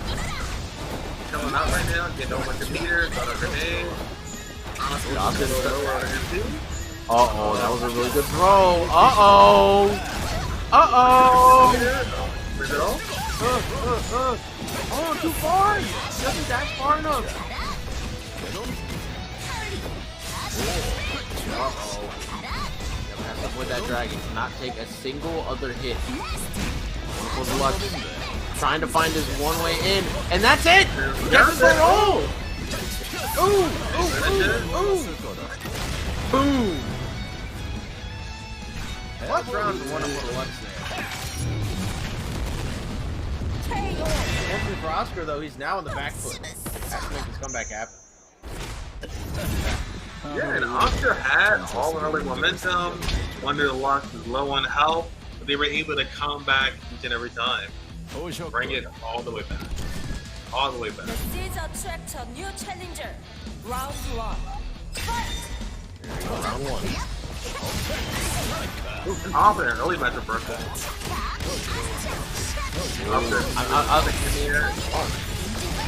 I love the run-up button from Oscar. Gonna be getting a nice knock up here. Into a safe jump. Nice pressure. Ooh, great guard cancel for Wonderful Deluxe though. Pressure right now. Trying to push Wonderful Deluxe back, but he will not be sated. That micro dash is gonna be close enough for the full thing here. Oh, the dude just get powered up. Oh, the back hit! The back hit does not always work. Oscar's losing. They've been winning all match. One was getting Awakening, and then they get super frustrated, overwhelmed. Oh, and Blocks they DP. reversal. Oh. That DP is kind of hard to punish unless you have that dash prepared and buffered, man. And Wonderful Deluxe is going to take full advantage of not getting punished there. Gets that sweep and full confirm, and is now one round away from moving on to the top 8 loser. And again, another early match to see. One of them is really confident. They know Oscar wants to go in and apply the immediate pressure, force their turn, and maybe counter it each and every time.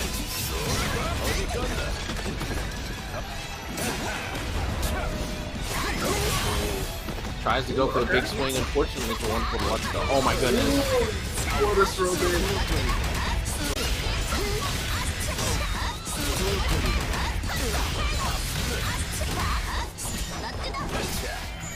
Tries to go for a third loop. I'm pretty confident that doesn't usually work, and that's actually just going to lead to a punish from the panic defeat from Oscar, and that is just going to be the set, man. Wonderful Deluxe.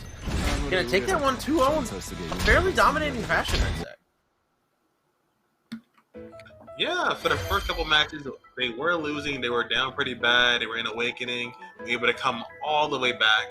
And then the second rounds, and the second set, it was just like, Oscar's trying to fight, but they just keep getting knocked off. I think they took advantage of the fact that they knew Oscar wanted to like force their turn early match. That's why they did those two reversals for the last 2 rounds. And they just immediately relieved pressure, kept momentum to their favor, kept Oscar to the corner. They were kind of just being like annoying, pestering them. And Oscar just didn't have that same momentum they did for the first 2 rounds in the first match. So, yeah, couldn't keep it up.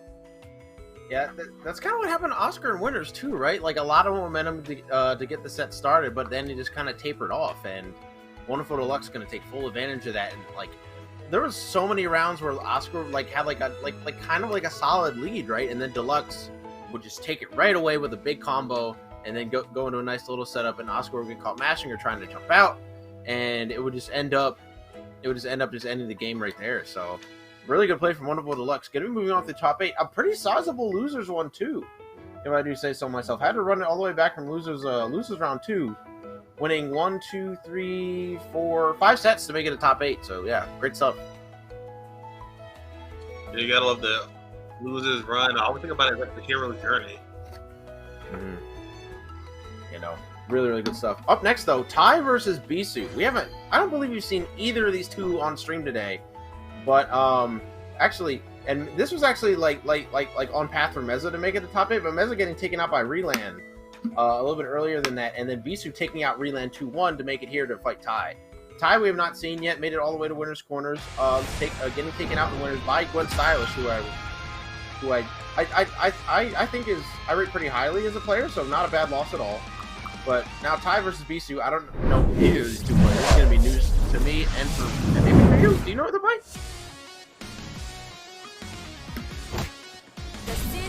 You know they're rocking Triple Nut? Oh, and there we go. Yeah, BC would be our Quizmaster and Tai would be our record. There we go. Big damage to start off from Bisu here. Oh, we're doing the big punch. You know, side note with this game, I love these characters and we're gonna get down with these characters and how far. When are we gonna get some more stages?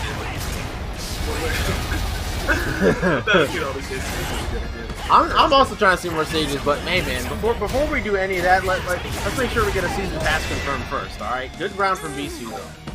Great round from BC. Yeah, BC looking super smooth, super good pressure on the inside, getting early match momentum, and you're dominating with Swift Master. This is the super dominating character. Joey Ishii himself has this character be purple S tier. The other characters are just like regular. Yeah, it's just aggressive, nasty, annoying. Right now, he didn't work out of his corner. Oh my gosh, I wish Striker was my trainer. I would go to the gym every day if Striker was there and training me out. Look at it, he's so fit. Yeah. Alright, here we go. The pressure. That's that Rollback right there. Oh no! Striker a little retard.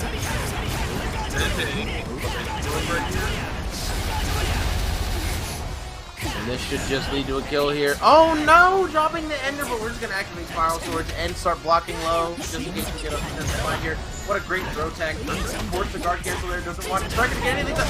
Oh no! Tai with a huge drop! Oh no! That was 100% the round right there, but Tai unfortunately not gonna get it. Bisu taking game 1. Pretty effective. Yeah, we see that a lot from different Striker players. They'll get that jab sequence, but they won't always be ready for the 4th round conversion. Any drop, any gap, all of it's fine.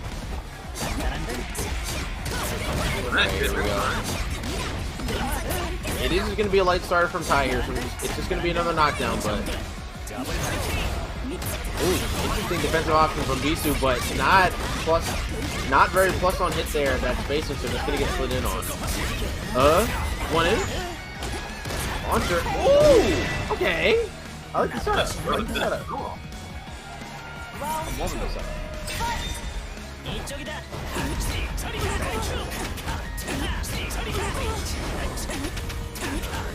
Process activates. Get that pressure started.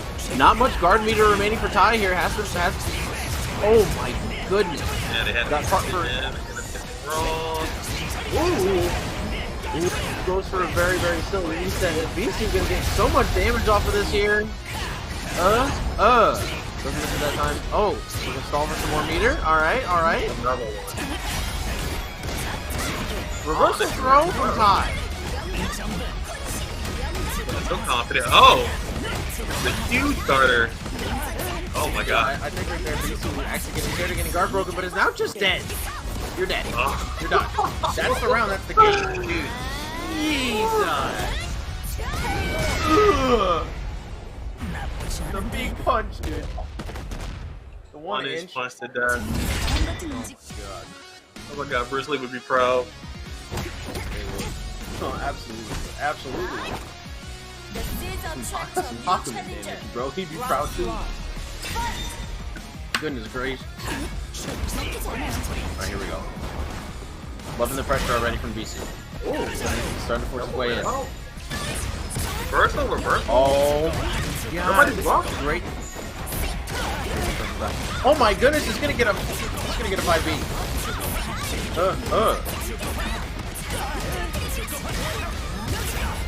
One inch.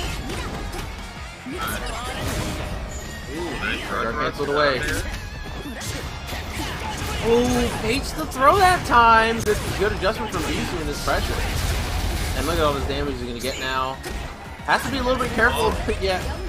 That's what I was worried about. He wasn't awakening, so he had to worry about changing the timing of the combo just for his dash speed. But now he's got to get another hit again. Stagger pressure really coming in clutch here. Blocks the sweep. Oh, fakes the DP, but it's really confirmed there. Oh, this is going to leave the guard break 100%. Tai saw it coming and tried to jump out. Get out of the air. Get out of the air, he said. Get out of the air, he said. I control the skies. I control the views. It's a bird. It's a plane. It's a swift match. It's a bird. Yeah, nobody can block that. Everybody just... Oh, no. Nice throw. They throw him in screen, though. I wonder why.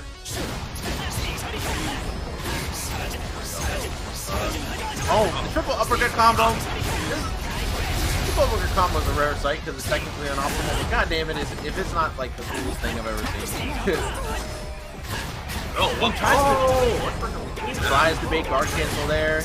Doesn't work out, but does get the hit anyway, so it does not matter. Tai on their last hit here potentially. Doing so much damage, just gonna go into another punch, but timing a little bit off. Yeah, Bisou's missing a lot of the enders for that combo. Everything else he gets through the ender.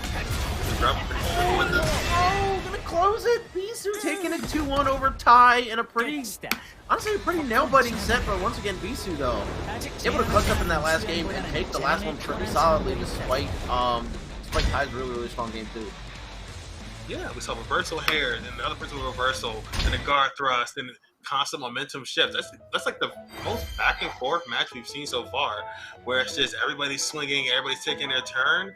But the Swift Master, corner control, the damage, the mix-ups, him like teleporting around, that's like made the big difference.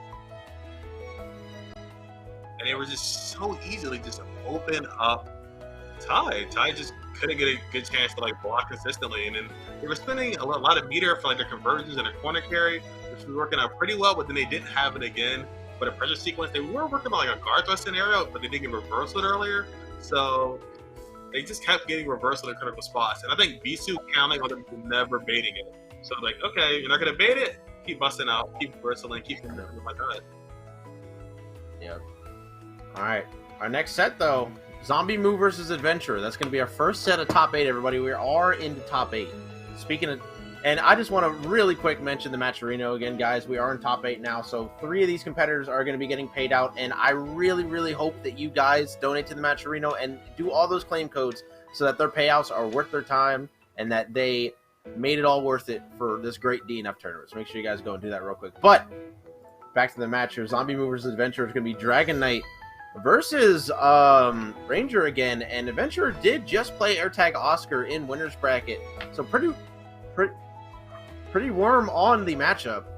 But Zombie Moo it's probably on a little bit of a higher level than Oscar, if I do say so myself. Not to be rude to Oscar, he's a great player, but Zombie Moo is like pretty much like the second most premier Dragon Knight in the game right now. So we'll see what Adventurer is able to do, but Adventurer was really creative with how he was playing neutral against Dragon Knight in that set against Oscar. So I'm pretty excited to see how he does, or how he stacks up, I should say, against Zombie Moo. Yeah, I think Ranger is a character. Like, people see it like Zoner, but the character is just super flexible. Alright. Unfortunately, guys, it looks like we did end up getting hit by the mix. Instead, we're actually going to be getting Gwen Stylish versus Lupro first. Gwen Stylish being the striker I mentioned earlier. Lupro, I believe, playing... Do you remember who Lupro played? We literally just watched their set. I'm drawing a blank. Oh my gosh. My mind is blanking too. Oh, hold on. We go back. We go back to the bracket. I'll remember as soon as I see the set count. It's fine. It's fine. We fix it. Oh, against Great Cape Tiro. Another Dragon Knight. Also Dragon Knight. You know what? Yeah. We're good. But I caught it. I caught it. It's the fatigue. I think it's like the Dragon Knight fatigue. I think we've been seeing so much of these Dragon Knight players be so dominant and they get so much farther to the bracket than everybody else. It feels like it's all like the same player, and then it's all different players, and they all have like certain strengths to the gameplay that we keep seeing. So I feel like I'm just getting like constantly with barrage with it. Actually, we still don't have a name. Okay, no, what did we say it was? Aegon, Arion. Aragon. Aragon. It's Aragon out here, boys. I'm gonna be honest with you. I never read the books, and I don't remember anything about the movie. I just remember that there was a dragon in it. So that's that's what we're doing. But yeah, Gwen Styles versus Lupro. Dragon Knight. We actually just saw this matchup literally 1 second ago with Bisu, and or not with Bisu with. Wait, did we just see this? No. I got mixed again. We just saw Striker versus Swiftmaster. My bad. It is going to be Striker versus Dragon Knight, and like I was saying earlier, a lot of Strikers don't like this matchup too much. It's not like that bad for her, but a lot of them really don't like it because of the way that Dragon Knight moves and how she plays her neutral. But once Striker gets in on any character, the matchup is basically that's how Striker. Like Striker's DP goes like straight up. She doesn't have a lot of things that are really good at hitting high in the air, up forward, above her head. Here we go, game one. Ooh, nice dive kick. That was a really good dive kick. We're gonna go for a double 1-inch punch immediately. Look at all of this damage, man. We base the throw, but not enough recovery there to hit with the jump. Oh my god. Dead as heck. Oh, you were done, dude. Oh my god, man. Gwen Stylish with the perfect to start off the set here. Amazing gameplay so far. Yeah, I love that. One player's getting perfect, especially first round. Like, super confident. Wow, the DP hit from that far away. That's crazy. Lupo must have extended the hurt box. Oh my god. Oh my god. Double chokers in the chat. Oh my god. Not like this. There you go. Big pressure. Here you go for the throw. Oh my god! Oh my god! Are you serious? There is no way you did that. But this is what Gwen Stylish has been doing throughout the whole tournament? You must be trolling. There's no way I just saw that. Lupro is just suffering right now. We're starting to get that. Oh, okay. Batter up. Here we go. Pressure start. They're not a bot. We know that. Lupro says, nah. 3 strikes? Nah, I got a 4th swing.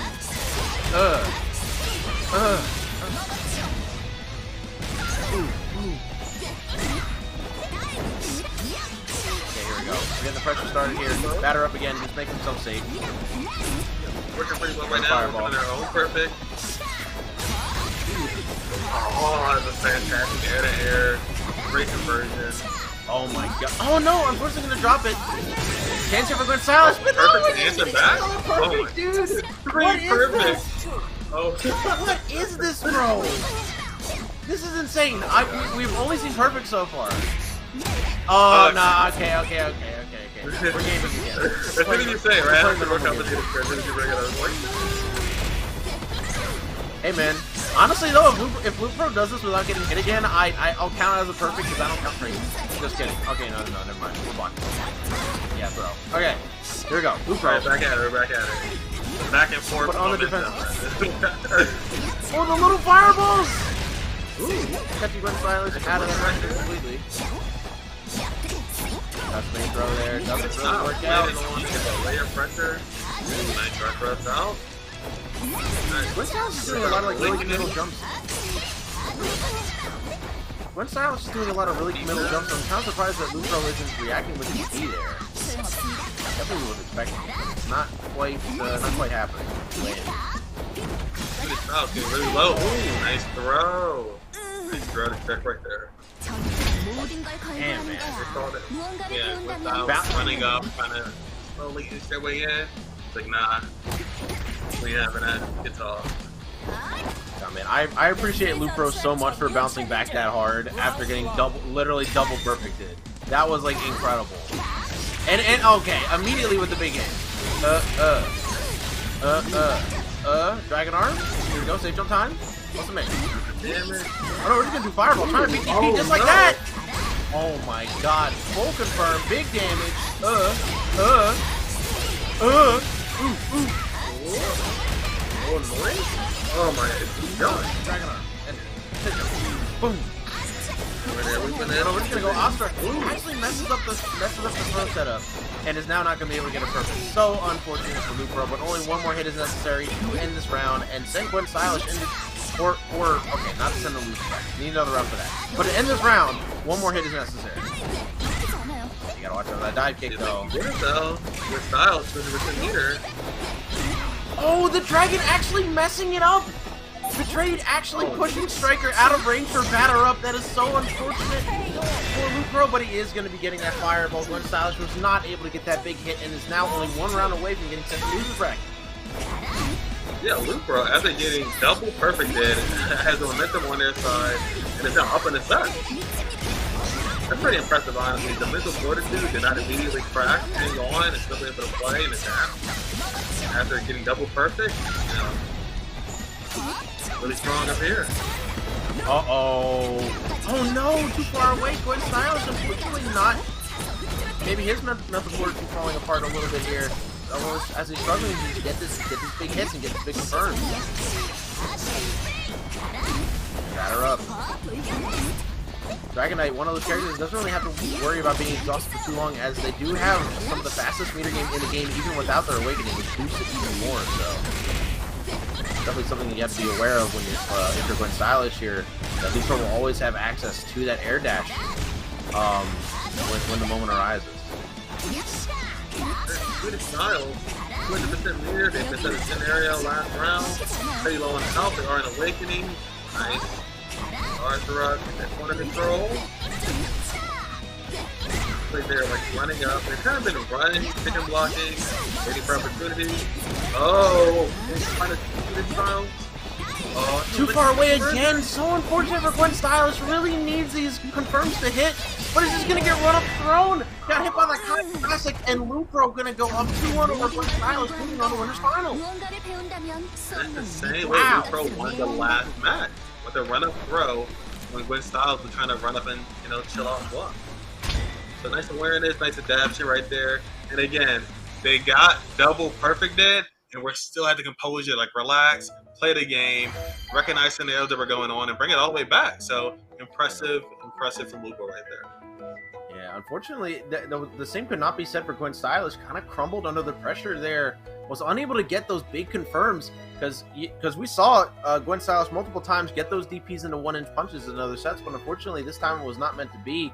Not able to get that run up low kick, and it ended up costing them because now Gwen Stylish is going to go down to losers bracket. We'll have to end up playing the winner of Wavi and Wonderful Deluxe later for our viewing pleasure, but for the moment going to be down in losers bracket, and Lucro kind of showing up and getting on the way to winners finals. Yeah, it was a fantastic match. Fantastic. It was such a hype match at the beginning. It was like, oh my god, perfect. And then once you saw like kind of like situations kind of relax and mellow out and the players get more used to each other, you saw that Lucro wasn't trying to force all those big hits. So yeah, not being able to force all those big hits is really, really fantastic. Alright. So I think next up is going to be Zombie Moo versus Adventurer. And this is the set I think I'm most excited for over the course of this entire night, man. Because Zombie Moo pretty dominantly taking the tournament last week. Took an L in winners, but ended up beating the person who beat them in winners 3-0 later on in the bracket, so it ended up not mattering too much. And then almost all of their other sets were either had no game losses or they just played super solidly the entire time and maybe dropped a game here or there. But Adventurer, new to this tournament series, he's a really strong Ranger player, and I'm really excited to see this matchup played at a high level mostly because I want to learn some tech as Ranger. But other than that, it should still be some really good gameplay otherwise. Look what their game plan is. So I wonder if they're going to be chilling out, looking for air-to-airs, because we do know that Zombie Moo likes to hang out in the air, like to be really frustrated on the ground. I want to see how they're going to deal with the dragon, with normal and attacks them to use to kind of like call it out and make they like mid-frame blocks. Ooh, the roll under. Just gonna DP. Doesn't want to deal with any of that. That's something that you have to be really good at as Ranger in this matchup. You have to be able to react to situations where you can DP because it's one of your only options to really keep Dragonite out of the air like that. But right now, Adventure pushes the corner. I think Zombie Moon trying to bait DP there ends up getting matched out on it and gives Adventure an opportunity to escape. What a great air-to-air though. Alright. Zombie move. That was a really weird time to confirm two really good stuff from Ooh. This should not kill. 1 HP here for Adventure, but oh yes, yes. Yup. I still have more. Oh my god, Adventure trying to destroy, unable to do so. He immediately gets punished by air dash. Zombie Moon's doing a really good job playing neutral here with Adventure. Zombie move, getting a safe jump. Momentum on that side, nice block from Adventurer. And yeah, Adventurer kind of goes for like the air, ran it down on the fireball. Zombie move is aware and has like cost them every single time we try that off. Yeah, Adventurer keeps trying to go for the rainstorm, and the DP gets baited again, man. Adventurer is getting called out pretty hard on defense here. I think he'd be well pressed in this situation to just like block at this point, especially when he's cornered like that. Because at that, like, I understand what he's doing with the jump MS. He's trying to bait throw and get a full punish, but unfortunately, it is just not happening. Zombie Move's pressure is too solid, and they're playing space game too well to go for throw if you're already just taking hits.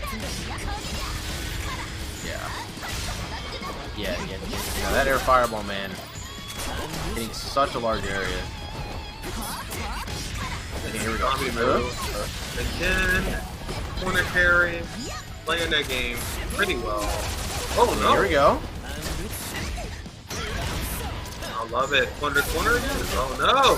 Well, this is gonna confirm a grenade. That was tricky. That was tricky. I'm interested as to why he went for that there, not just. Oh my god!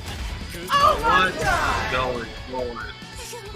That was so nice. That was so smooth. Oh my god! That's so gross, dude. Oh my god, dude! Adventure is like I feel like he has like all these like really like random situations lapped out. Okay, I kind of like what Adventure was doing there. He was trying to react to the flash of the dragon, but what Zombie Move baited it by doing the big swing. Still really smart. This is a scenario we saw. Oh my god! Yep. We're gonna falter, but no, it's worked out the other side. Oh man! Woo! Man, that 5-frame button. Really good at challenging, really good at covering Ranger block strings, though. There are a lot of gaps, so. Oh, tries to hit the rainstorm again, does not work. Good link from Zombie Move. This might lead to a kill if the combo is completed. Oh, actually. Great optimization. Actually didn't have enough meter to do the dragon follow-up, so just went for the ground into dragon arm instead. Good stuff. One thing you gotta check out for Adventure right here, as long as you keep the right mid-screen, they're doing well. All their reversal options, all their escape options are getting baited pretty hard, so they might have to block this out, maybe guard throw, find another way to escape. Yeah, I definitely think guard cancel might be the answer here. Yeah, just like that. Yeah, air to air is also like really troublesome for Ranger in this matchup because he doesn't have any real air buttons. He only has his guns, and Zombie Move's reward on air to air is very good. So jumping is usually ill-advised in this matchup unless you're covering the jump startup. Great DP. Yeah. Ooh, Zombie Move actually not rolling that. This is gonna be a lot of guard damage. Oh my god. Anti-airing Zombie Move when they're jumping in. They don't have any meter now, but they can reverse it. Wow! Oh, what a great poke. Fantastic. Oh, tries to roll from DP. And Adventure's control right now. Nice. Dragging up. Oh my god, bro. All the damage to that dragon right there. Just shooting him up. Oh! The baiting, man! Oh my god. I respect the reversal throw attempt from Adventure because Zombie Move does like to finish sets off with that throw mix-up. But oh my god, great attempt from Adventurer there. Really good try.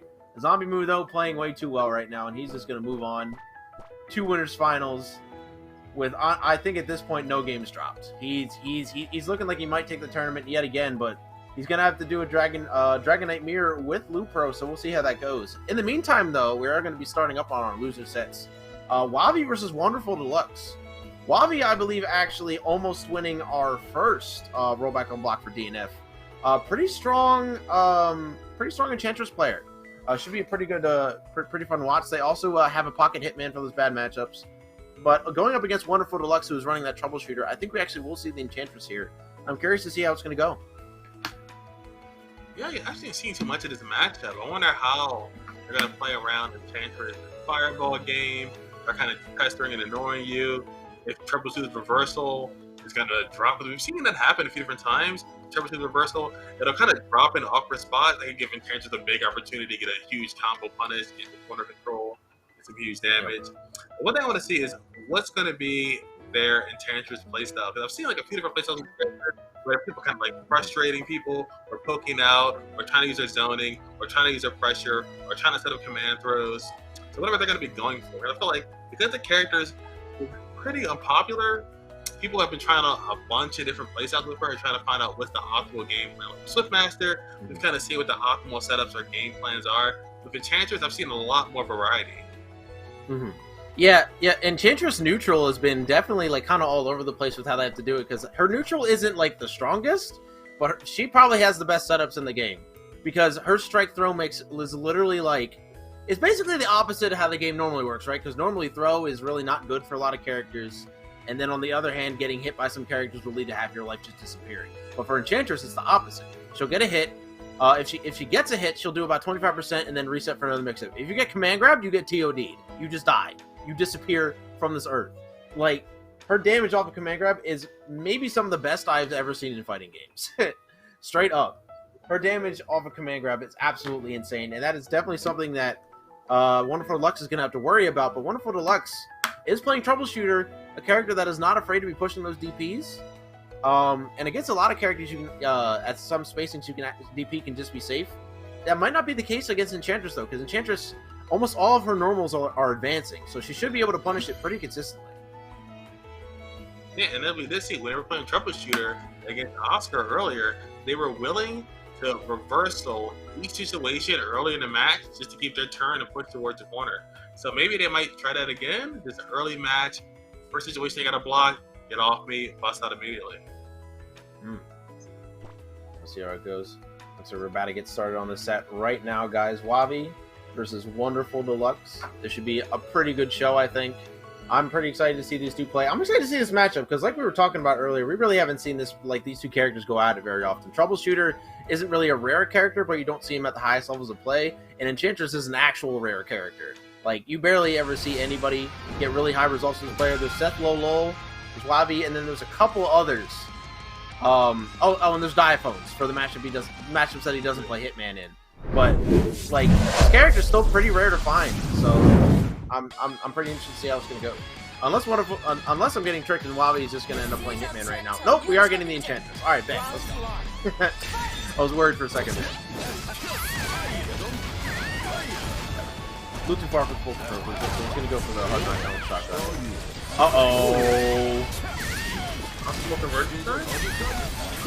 Oh, you're dead. I think this is a dead character. No, okay, I have to go for one more. DP gets baited twice. Wavi just doesn't want to block right now. Yeah, we're expecting a Wonderful Deluxe reversal. Wavi kind of busting out right now. Oh, okay, Wavi got the corner control. No, there we go. Wonderful Deluxe, yeah. First situation, immediately reversal. And it worked. That's the best scenario, right? Coming out for Wonderful Deluxe here. I think one more hit will actually kill Wavi here because Enchantress is one of the only 850 characters in the game. So you gotta be careful of that damage. Yeah, good DP out right there. I actually was unaware that you could DP out, DP in between the hits on that traveling ground move. And oh my god, a reversal kill from Wonderful Deluxe, man. Pretty dominating game one. Wonderful Deluxe, like, has been succeeding, has a really, really high success rate with reversals. I feel like people get kind of frustrated and they want to kind of force their turn in after being annoyed with all the grenades and huge shotgun blast. But no. It wasn't able to keep momentum on Wonderful Deluxe too long. There we Tries go. to make DP, but Wonderful Deluxe just delaying it, man. He does not care. Block. There we go. Oh my goodness, man. Wabi really wants to get this pressure started, but Wonderful Deluxe is not having any of it. Here we go. And this should be a lot of undefeatable stuff here. They jump. Oh my god, speak of the devil! And Wabi really just needs to start hard baiting these, or instead it's going to be lost to mostly DP. I think Wonderful Deluxe is like a really good rhythm of when somebody wants to approach and kind of interesting when people want to get their turn, but they're really kind of greedy. Take a full advantage of that. Oh my goodness, nice combo. Clone. Here we go for the meaty. Ooh, the Flame Breath not gonna hit. You're gonna take some big damage here. Great combo from Wonderful Deluxe.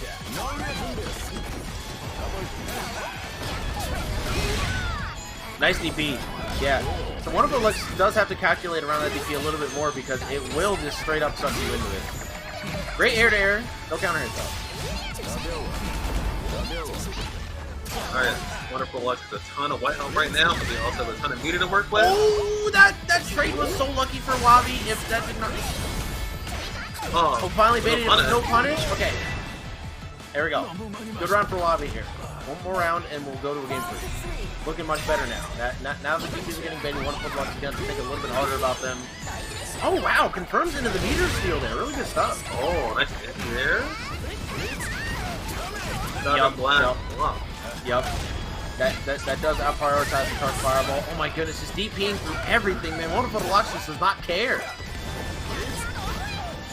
Oh my god! The reversal is like a true multi-tool right now. Flame on. Nice jump out. Great block so far from Wabi. Gotta be really careful though. Oh my goodness! Oh, and the little doll saving their life. Like the air. The conversion. Great block. And the first reversal baited and then fully punished. This is gonna be time. Big reset. Oh, and this is gonna kill 100%. Great stuff from Wabi, clutching that round with the setup. 1-1 in the set now. I'm interested to see if we're going to see a shift from Wonderful Deluxe. They've been using the reversals a lot to constantly keep their turn, keep them around momentum, keep their opponent guessing. So we might see even more DPs. We might see them try to cycle out different buttons, try to just mash out pressure strength, try to force that turn when their opponent respects them. That's what I'm starting to think of too. But a lot of the times when Wonderful Deluxe is DPing though, is like when the only way out of the setup is to DP. So I think if Wabi just starts baiting these a little bit hard. Oh my goodness, this is going to do so much damage. Actually, not that much. Just listen to the setup. Didn't have the doll in the proper spot. Oh my god, it's a command grab. Oh god. Ooh! Ooh! Ooh! Ooh! Juggle. Okay, has to reset there. Just gets hit by the big swing. Oh, great mash out from Wonderful Deluxe though. And this is bad for Wabi because only 850 life for this character. He's going to do so much damage. Just DP's out. Get out of here with that throw. Get out of here, what Wavy said. Get out of here. Get out of here. I'll take a baseball. Get out of here. Alright, what if oh my god, look at the white lights that might disappear any second now. And yeah, unfortunately, the setup does not work. Oh, the DP is going to take it all away. Big lead down for Wavy. Oh my god, what a counter poke from Wonderful Deluxe. Expecting the command throw or the throw and press it. Good stuff. Ooh. Oh, not down. Drink up. The damage is like maxed out here, so I think if Wavy gets hit, it will actually just be dead. And this pressure is really difficult to escape. Unfortunately, not close enough to get up this way. One more down. Wabi's star bar doesn't work out. Oh, he just waits for DP. Wavy, unfortunately, not having the patience there. And is going to end up losing that round. Final round here in the set. Last round, last match. Wavy gets the big momentum shift at the beginning. Corner carry. Oh, catches the counter poke with the doll, man. Crazy setups coming out from Wavy right now. Look at the damage. And no DPs allowed in my house. And the jump conversion is quick overhead, dude. Wavy just is all over it. Wonderful Deluxe gonna go down. 2-1 to Wavy. Wavy gonna move on to losers quarters. What a great comeback. Wavy was bringing it all the way back right there. They were losing lots of the early match reversals. They couldn't find a good way in, but they were able to capitalize early. So that last round kind of frantic scenario, so both players trading with each other. Who's going to come on top of Wavy? Kept the momentum on their side and kept it clean, and kind of just they didn't let Wonderful Deluxe play. They didn't get their game plan started, and I saw like some system trying to poke out, trying to reversal. Well, they're trying to poke out when they're using reversal, and it just didn't work out for them. And also, the one thing that's really interesting about Enchantress is that her reversal, the big explosion, is not where she's at, is where the bear is at. So you have to be really conscious of the bear's spacing when you're trying to approach her and when you're trying to attack. I think that may have caught Wonderful Deluxe off guard a couple times. They were like, okay, I'm in this spacing, I'm not in any immediate threat, but then the bear explodes, boom, and they get knocked down. Wavy was doing making really good adjustments in neutral and pressure to deal with those DPs. And like I was saying earlier, those DPs were really only happening in spots where the only way you could possibly escape is to DP. Like what the traveling ground move that Enchantress has. There is a gap where you can pretty much only DP because if you push anything else, you'll just get stuffed. So Wonderful Deluxe was doing that a lot, just to check to see that Wavy knew that about their character, and eventually they caught on, and they did, and they ended up winning the set, and are now going to play Gwen Stylish in quarters. But before that, we're going to be getting Bisu versus Snacks. Bisu rocking that Swiftmaster. Snacks, I do not believe we've seen yet. Oh wait, no, we did see Snacks. I think we saw Snacks versus Zombie Moo earlier in the bracket. Yeah, the striker. Yes. Yeah.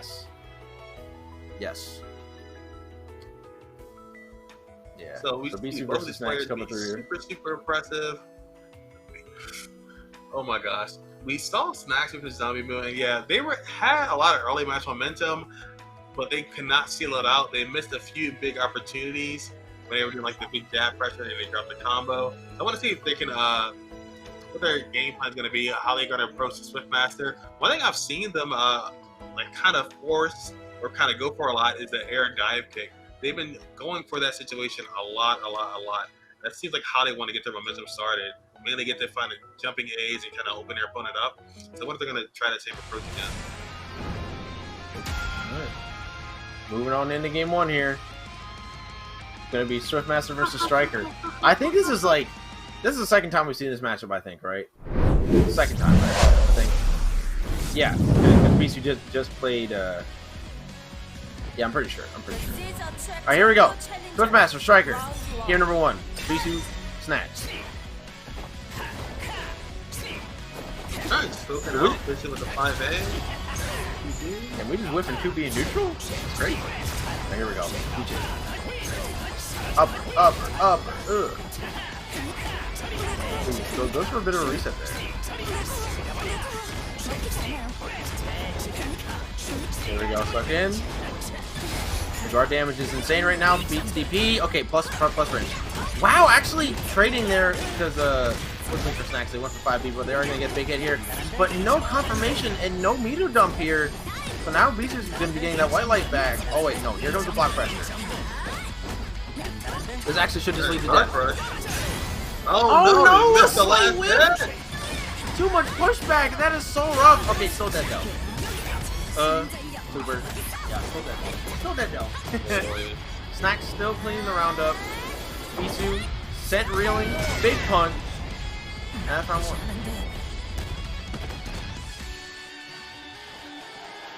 Snacks looking good. Up to the first round in this set. It looks like Bisu's kind of been whipping a bunch of normal, kind of consisting with WG earlier. Trying to get hit, they find Snacks holding up back. Look at the Swiftmaster damage. Nice. Walking alone. Oh my goodness. Yeah, Snacks just getting caught not blocking there. And this is a great opportunity for Bisu to just close this out. Because after this one, we're going to... Okay, actually did not have enough meter to summon Spiral Swords there and do the follow-up. But only one hit needed. That being said, though, not enough meter for a guard cancel here. And just DP's out. Yeah, that was nice too. It looks like Smash waited for a while. They were checking for a delayed reversal, but they just delayed even more. Oh no! Big T West.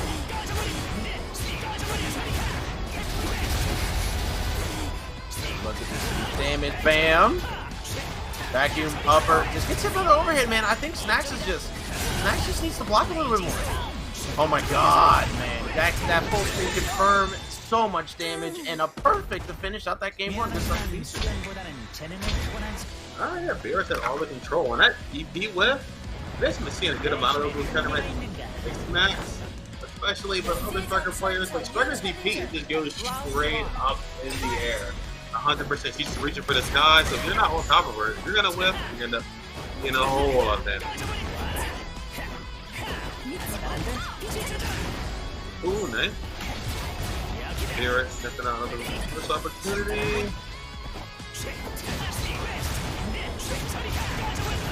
And again, this goes looking at their high priority normal. Yeah, man, that 5B, pretty strong button for this character, man. Perhaps the strongest one might say. Oh my god, look at that combo! That was so cool looking. Jeez. That, like, man, if you're gonna give Swiftmaster credit for anything, he has, like, the slickest combos on the market in fighting games right now. No cap. Yeah, I'll give it to him. SSS, he's the stylish moment. Them SSS, them SS air tier combos, bro. Wow, what a whip punish there coming up from Snacks. Oh my god, look at this pressure, man. Plus frames. Yeah. Oh, nice. Start working right there. Ooh, the conversion to get that DP out. Has to reset it. Bisu's DP'd every time there. Great adjustment from Snacks. Gonna get that kill. And now one more round for Snacks. And we'll get a game 3 here in this set. Some high octane act. Wow, the whip in the combo, dude. Are we playing Uni? What is this? You love to see it. You love to see it. That was super clean. Oh my god. Oh my god. I've never seen that before. That was really, really clean from Snacks. And now he's going to get that pressure started again. 190 meter for Bisu though, so Dark Cancel is on the table, but catches, I believe, a jump. Is now just going to get this kill, and we are going to a game 3. Oh yeah, Snacks looking fantastic right there. They just got the momentum on their side, and they just didn't let Bisu play. And I feel like that's what we're seeing a lot of tonight. I feel like that was especially impressive because Snacks has had like the same game plan of like forcing a dive kick to get people up, not really going for throws, but going for like, a lot of high-low scenarios, and just kind of middle and frustrate people's guard bar. Ooh, nice DP.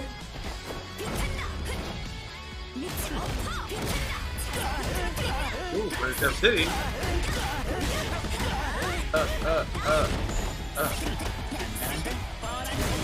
Triple overhead, gets blocked, gets guard canceled.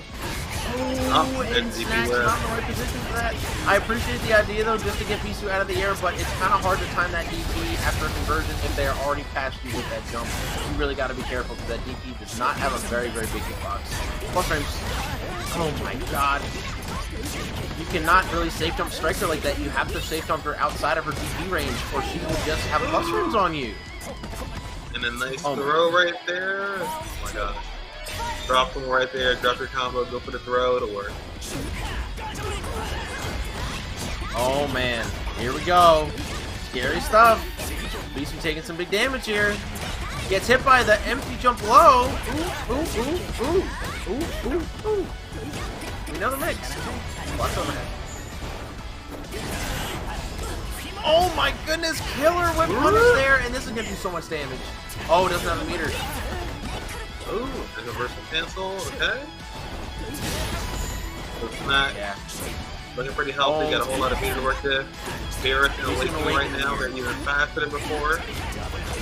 Yeah, you have to really be careful with 5B at most ranges now because now the run-up is gonna make it better, but it's gonna take out. Oh! And the run-up throw, gonna clean it out, doing the wedge, and that is a 2-1 for Snacks, going up over Bisu, moving on to loser's quarter. What a set, man! We've seen a lot of like really, really strong adjustments in 2 out of 3s in the sets, in all of our sets tonight. Like that one, we saw it with Wavy, we saw it with Lupro, we saw it with everybody. Everybody is making really, really strong adjustments tonight, and I am very much impressed. Yeah, you love to see it. You know, one player starts off with a lot of momentum, the momentum shifts back and forth. It's really exciting. The one thing I haven't seen yet, you know, I haven't seen too many memes for this game on Twitter. There needs to be a meme where it's just POV, you block striker's dive kick, and this is all you see. Just you getting jabbed a million times in the face. That's what I need. Because I haven't seen any nobody really ready for the striker dive kick. Yeah, it's just jabbers. It reminds me like it needs to be like a meme, like the audio for like like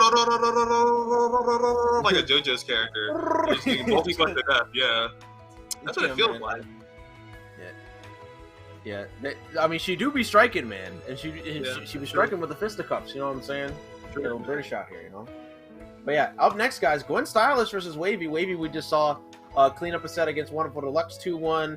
Gwen Stylish, unfortunately, taking the loss to Lupro in winners after getting a double perfect in game 1, but unfortunately Lupro was able to make those really strong adjustments and keep the mental fortitude throughout the set. But now Gwen Stylish in lose is going to be going up against Wavy. It's going to be Striker versus Enchantress. I can't wait. Ooh, yes. So yeah, we haven't got to the Dragon Knight part of the stream. Don't worry, we will see more Dragon Knight on the stream soon. Not going to wait too long. But yeah, Enchantress versus Striker. I haven't seen too much of this either. What I have to imagine is Striker might have a harder time getting in. We might see some more rolls from Striker. I wonder if we're going to see a lot of anti-air, maybe air-to-airs from Enchantress to keep Striker out of that dive kick range. I feel like that's like the optimal range for her to begin, where she kind of threaten you because she has a slide. She can run up, throw your guard bar, or she can dive kick in and then jab you to death. Yep. Jab you to death. Yeah, it just it's like PewDiePie, bro. Fist bump. Yo! But yeah, no. Yo, fist bump it up. Yeah, no. What's the PewDiePie thing? What's the thing where he does the fist bump? What's that called? What did he say? I don't remember what he says. I don't remember.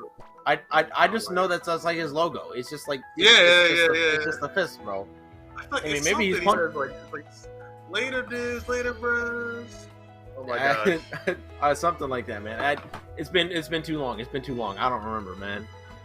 But yeah, so this would be a pretty interesting set too, because one thing that Gwen Stylish is really gonna have to be cognizant of is I think Enchantress 2S, because it also uses the bear, and it also works without the bear being active too. So in a lot of situations where Striker is going to be jumping over Enchantress might be able to just push 2S, and the bear will just do the work and body that dive kick. So we'll see what ends up happening in neutral there.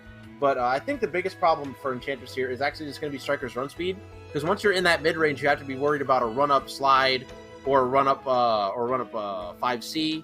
Like her meterless dash punch. A lot of that stuff in that range is going to be a little bit difficult for Enchantress to deal with. So I'm curious as to how Wavy is going to deal with it, and if they're going to be able to get the setup started with Striker's oppressive game plan. Yeah. I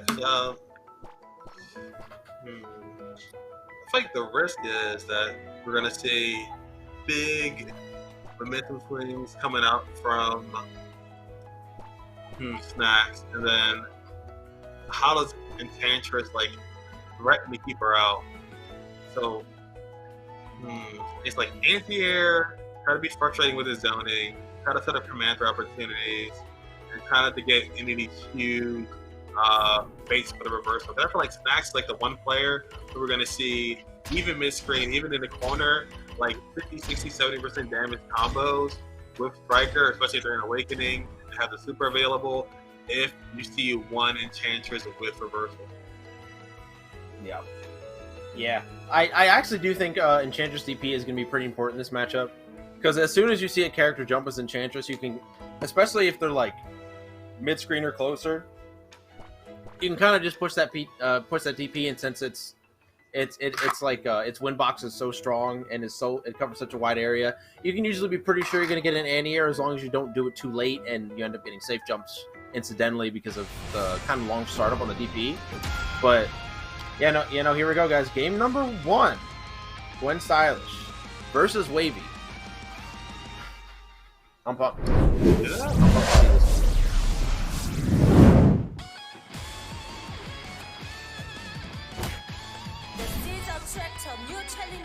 All right, here we go. Don't let the overlay fool you guys. That is Gwen Stylish on the left. And Wavy immediately going to start with a command grab. Oh, God. Wow, really, really good stuff from Gwen Stylish right there. Actually messing up the setup by jumping as soon as they got command grabbed. Really, really smart. Ooh. Here we go. Ooh, meaty set up with the fireball. Just trying to straight up the CCP there. Doesn't want to deal with that from Spicer here. Big fireball meaty yet again. Not really contestable. Yeah, once again, look at that 2S. He's covering that space where Striker might want to jump out, man. And yeah, once you're put in that corner, man, Wavy is just going to run it, and you have to really force a way out. Oh my god, Wavy. That's good. I really like the guard cancel right there coming up from Wavy. And steal some meter just for troubles, too. What's up?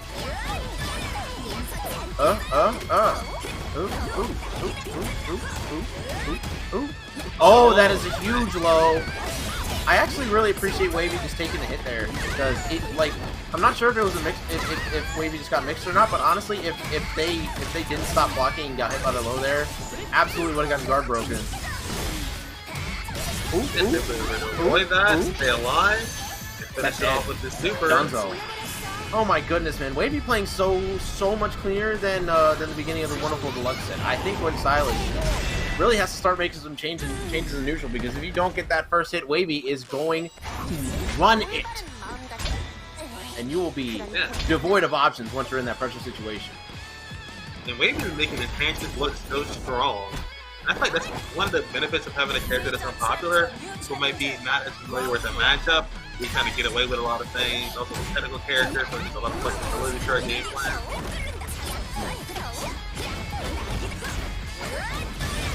Oh, actually hits the low, but doesn't actually confirm off of it. Oh, okay, here we go. Ooh. Nice little soft hit coming in there. Not much you can do mid-screen. Ooh. I'm loving it. Spending all that meter, all that damage. Dive kick again. Guard cancel. Actually, kind of surprised like when Stylish wasn't able to block in time there.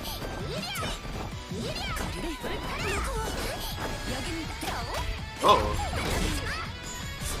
The guard throw. Ooh. He's sitting on fire right now. Something dull. Oh wow. Yeah, that is gonna lead to death for Wavy here. Nice DP.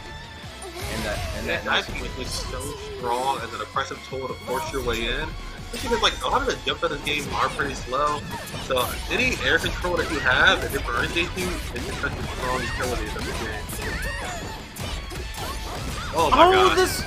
The silliest reset. I think Enchantress actually just unintentionally fell out of the combo there, but Gwen Stylish making the most of it. Nice reversal throw from Wavy though. Gets that hit too. It's gonna be big damage. Oh, big calls lifting. And Bates DP, man. Wavy just so solid with the pressure right now. Oh no! Oh no!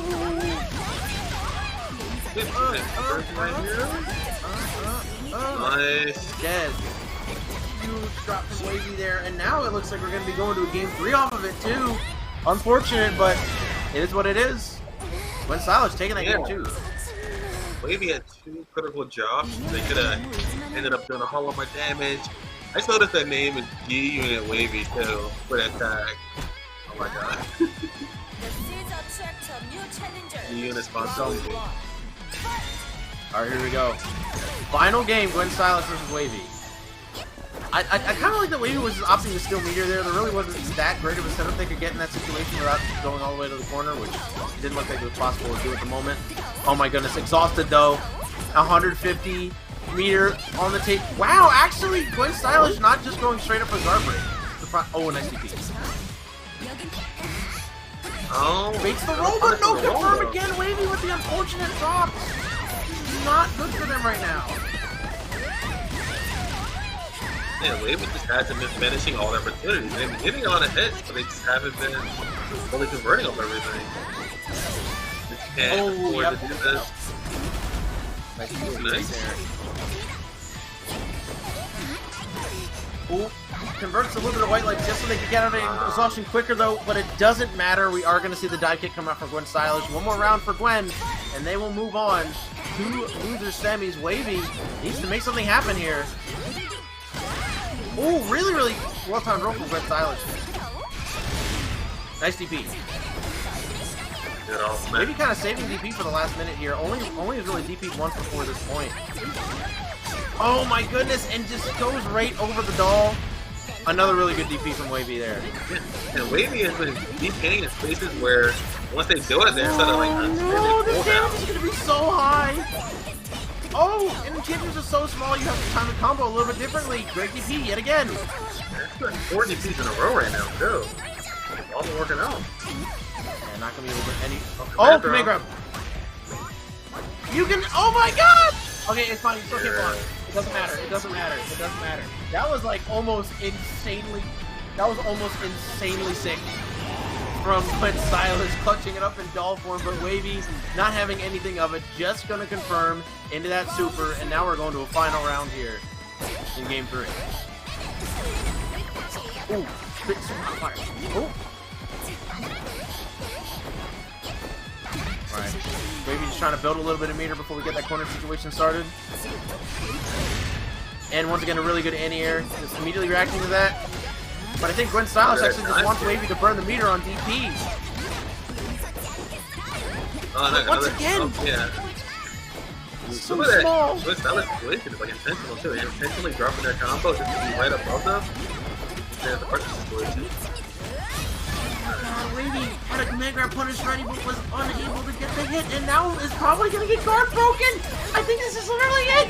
You're dead!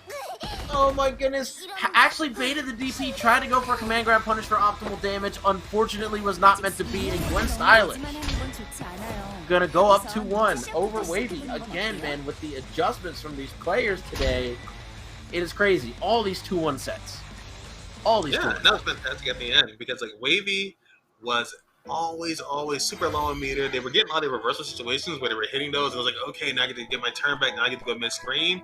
But Gwen Stylish was aware of that, and once they did get their momentum, they were able to put Wavy in a situation where they had little to no meter to guard thrust, and it's pretty much over at that point. It's just, unless there's some error on Gwen Stylish's side, it's pretty much 100% you lost. Shake my hand. Yeah, really unfortunate way for that set to end. Wavy missing a huge opportunity after that DP, but is going to settle at 5th place. Not a bad placement, of course. Gwen Stylish, a pretty strong player too, so not really a terrible loss at all, honestly. So great stuff to both players. Wavy, unfortunately, going to go down at 5th. Gwen Stylish going to move on to loser semis. And now, to round out our top 4, we have, once again, Adventurer going up against Snacks here. So it's going to be Striker versus Ranger. This matchup is really interesting for Ranger. I think he doesn't win it, because I think dive kick is like a really strong and like really oppressive tool for him to deal with, and Striker's pressure is really strong against him, since his fastest button is only 10 frames. She can make herself like -3 or -4, so you really still can't like properly challenge unless you DP, and it's really risky for him on defense. That being said though, I think he can play neutral pretty well. He can zone her pretty well.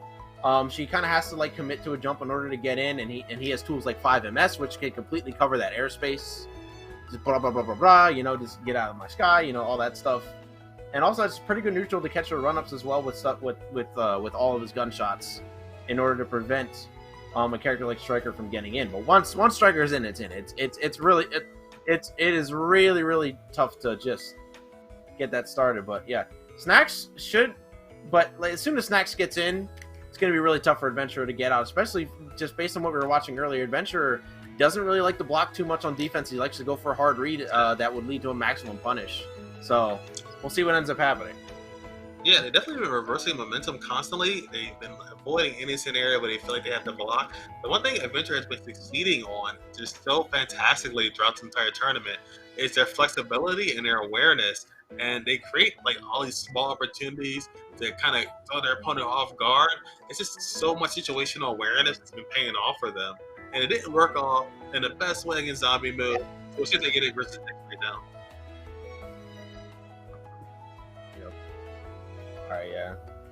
Set should be happening any second now, guys. Venture and Snacks. Oh, go right ahead. Go ahead. I was thinking, we haven't been seeing many rolls from Adventurer. We haven't seen them kind of like roll forward about to escape pressure. They've kind of been cycling either reversal or jumping out, or pressing a button. So I wonder if we're going to see more of that from them. More rolls and more guard thrusts. But I think they've kind of been holding onto their meter. They like to do these really extensive combos and really extensive sip scenarios. And if you see as a player, you're like, they want the damage, right? They're not looking to zone so much as with Ranger. I feel like they've kind of like just spinning their meter for one big bait scenario. Like they wait till they have grenade pressure, they wait till they have their opponent like kind of frustrated and in a not ideal situation, and either try to bait out a reversal or try to outspace their opponent and then use that to create another advantage situation. Yeah. You know, I definitely agree with you there, and I think Adventure is really strong. Adventure is really strong at doing it, but just really has to. But in a lot of matchups in this game, especially for a character whose fastest button is 10 frames, you really just have to hold that sometimes. And I think, hopefully, we see that coming out of Adventure today. I hope to see that in the set because you really need it against a character like Striker, who's just going to keep block stringing you. And most gaps left by that character are 100% intentional to try and bait something. So we'll see if Snax is able to make that happen. Or we'll see if Adventure is able to move on to losers semis to play Gwen Stylish in the same matchup a little bit later. We will see. But in the meantime, we are going to get that set for you guys any second, though. But while we are sitting here waiting, make sure you guys go and tribute to that Matcherino. Also, shout-outs to the Real Rift for dropping $30 in the Matcherino. I just saw that. $73.68, so guys, I would love to make it to $100. We still got 33 of the 25-cent codes remaining. You can just click that button, claim that code, and you add 25 cents to the prize pool automatically. I've already done it, and you also have a bunch of other sponsor quests down below, including the Text Now link and a bunch of other follow goals and stuff like that. So please make sure you guys go and do that. Or if you are feeling so inclined and are feeling really generous, make sure you guys just, if you want to, please donate directly. It really helps us out, and it really helps the players really earn their keep in these tournaments. So please, make sure you guys support the players and contribute to that match rate. Thank you very much. Yep, 33 out of 50 codes remaining. So please support the players. If you're playing in this tournament, support yourself. Support yourself, man. Yeah. Go over there, click the button, man. That's 25 cents and maybe in your pocket. Yeah. You know what I'm saying? Seriously, there's money out there. It's out there for you to get it. This is probably the easiest way for you out there to get it. So hit up that Matcherino on the chat again. Hit that Matcherino. Get that money. They're giving out money for playing fighting games. That sounds fantastic to me. That sounds like a good deal. That's sick, dude. What a great website, man. It's sick. Super rad. But anyway. It's super cool, guys. I like it. I like it. It reminds me like a Teenage Mutant Ninja Turtles type of thing. Like Cowabunga, Turbulent.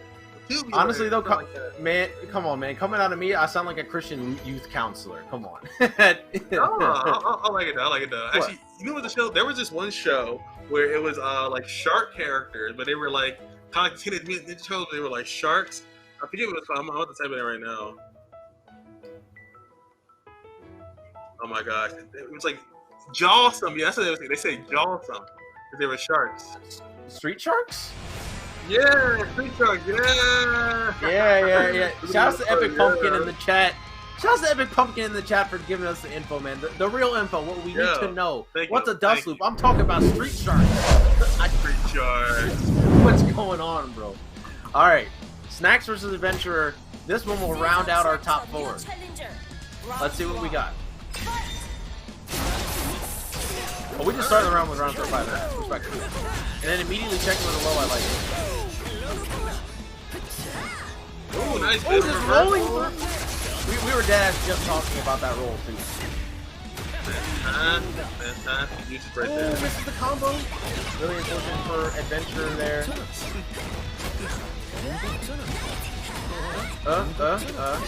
Look at this big old block string. He's got to take all of this.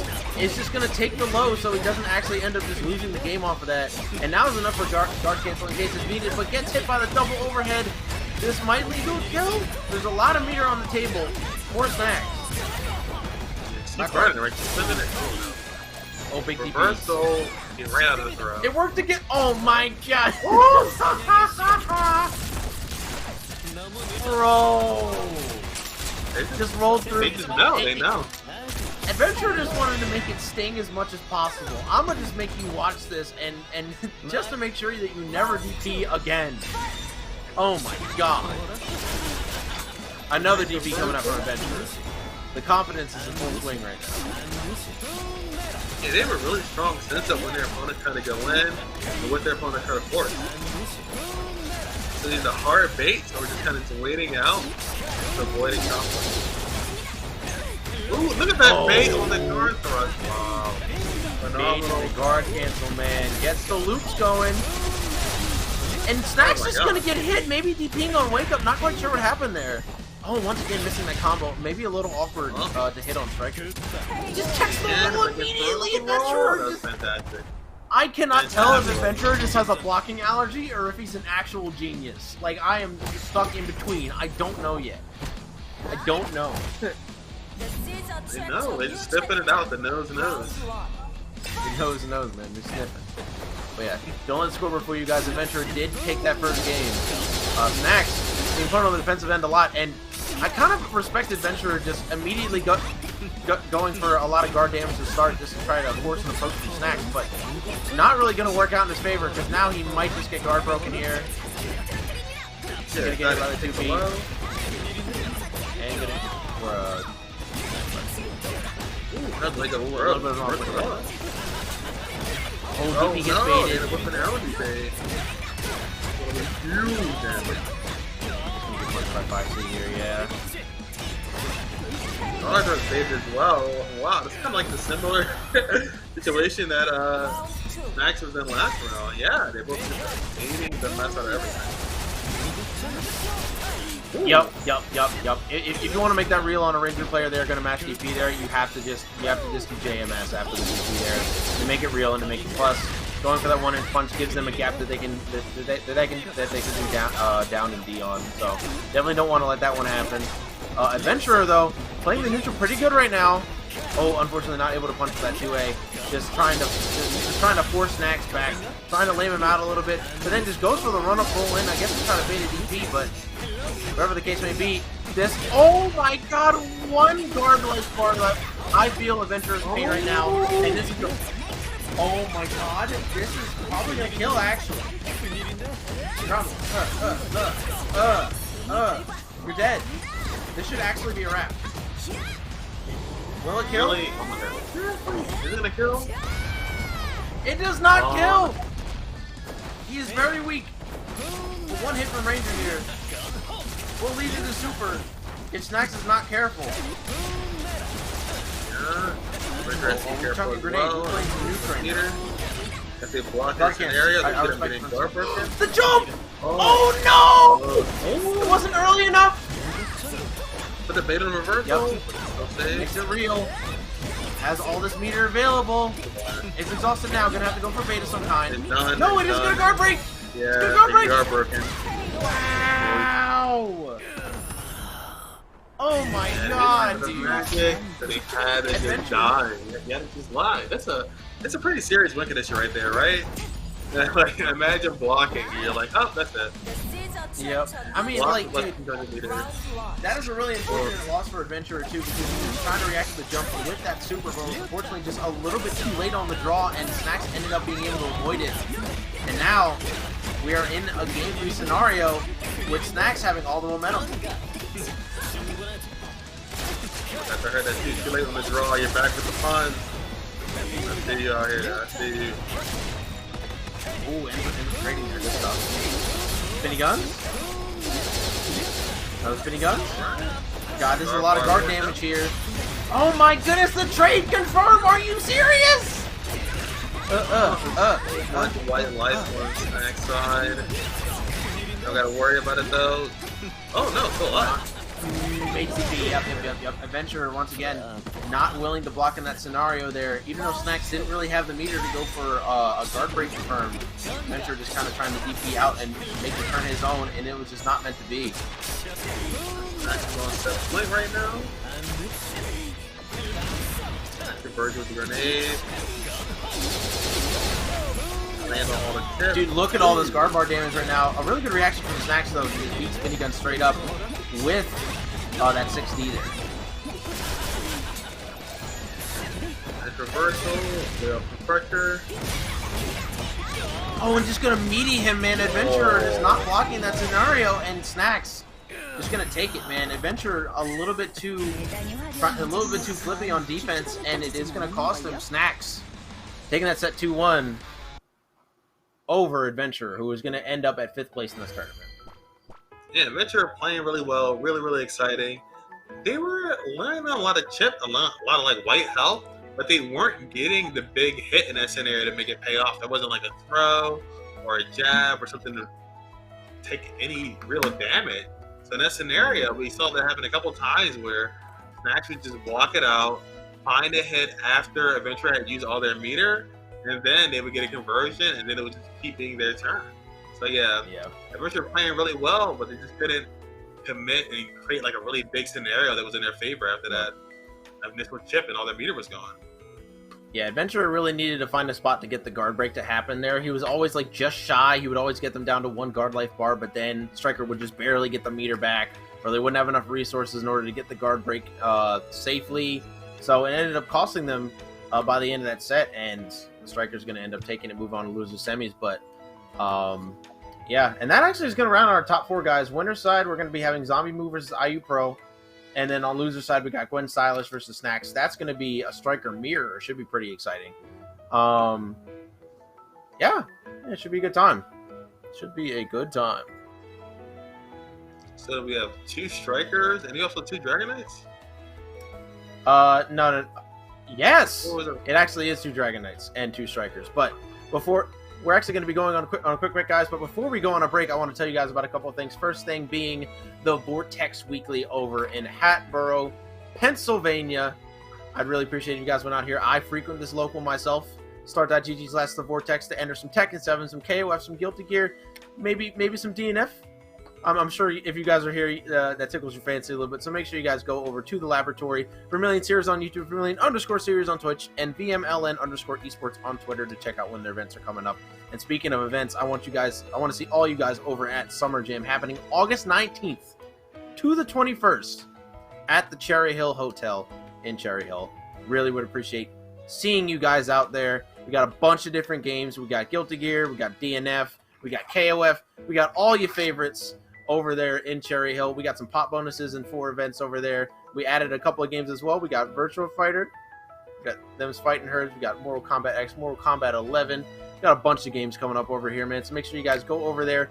Online registration ends on the 12th, so make sure you guys get registered as soon as possible. And the group rate for the hotel ends if you guys have to travel on August 5th. So please, for the love of all that is good in this world, make sure you guys go over and sign up. Please. I'd really appreciate that. That being said, though, what I'd also appreciate you guys going over and checking out the match arena for this tournament. Rollback on block number 3, DNF Duel. You want to search that up in the match arena search bar, or type !match arena in the chat. We got 30 25-cent claim codes remaining. If you guys go over there, click those claim codes, it'll automatically add 25 cents to the pot for everyone claimed. So please make sure you guys go and do that. You can also donate yourself, or go and do some of the sponsor quests down below what you see on your screen here. So make sure you guys do that. And also make sure you guys follow at ShadowRoyaltyGG on Twitter to make sure that you know every time we're going live, every time we're hosting an event, or whatever else we may be doing. We're going to be going to a quick break, guys. We'll be back for some top 4 action. And when we return, we'll be getting some Zombie Move versus IU Pro. Do not go anywhere. Later.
Hey yo, Shadow Royalty, we're back at it with this top 4, and we're starting it off with this striker versus striker showdown to the death.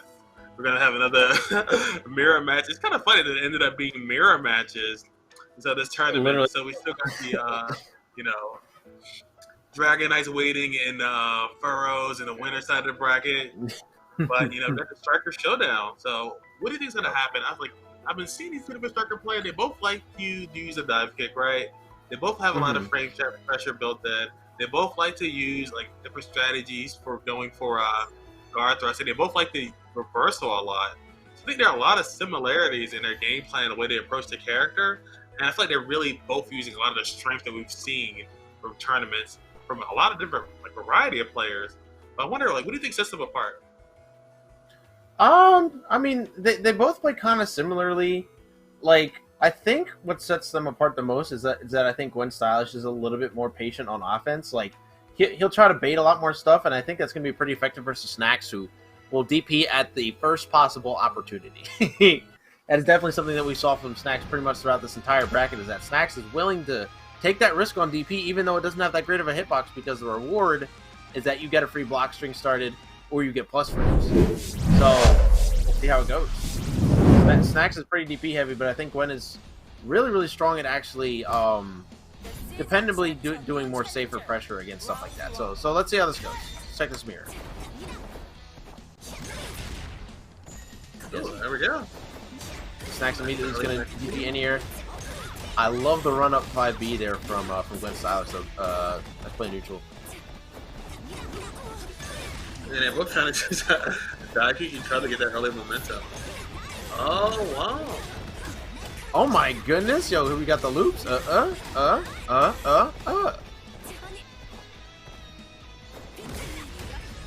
my god, the big duff. Ooh, yeah, ooh, Gwen Stylish is ooh. a huge help lead right now. Ooh, whip punish on the slime from Snacks. That's what I was saying. That's the first time man. we've seen that punish today, yeah. I mean, Gwen Stylish, like I was saying, man, really, really patient on offense there. Trying to bait something out of Snacks, and even if he doesn't end up baiting DP, he'll bait something else. So that really, really patient pressure is working wonders against Snacks right now, who now has to make some pretty strong adjustments here. And but as I say that though, he's getting double 1-inch punch comboed, and that does hurt.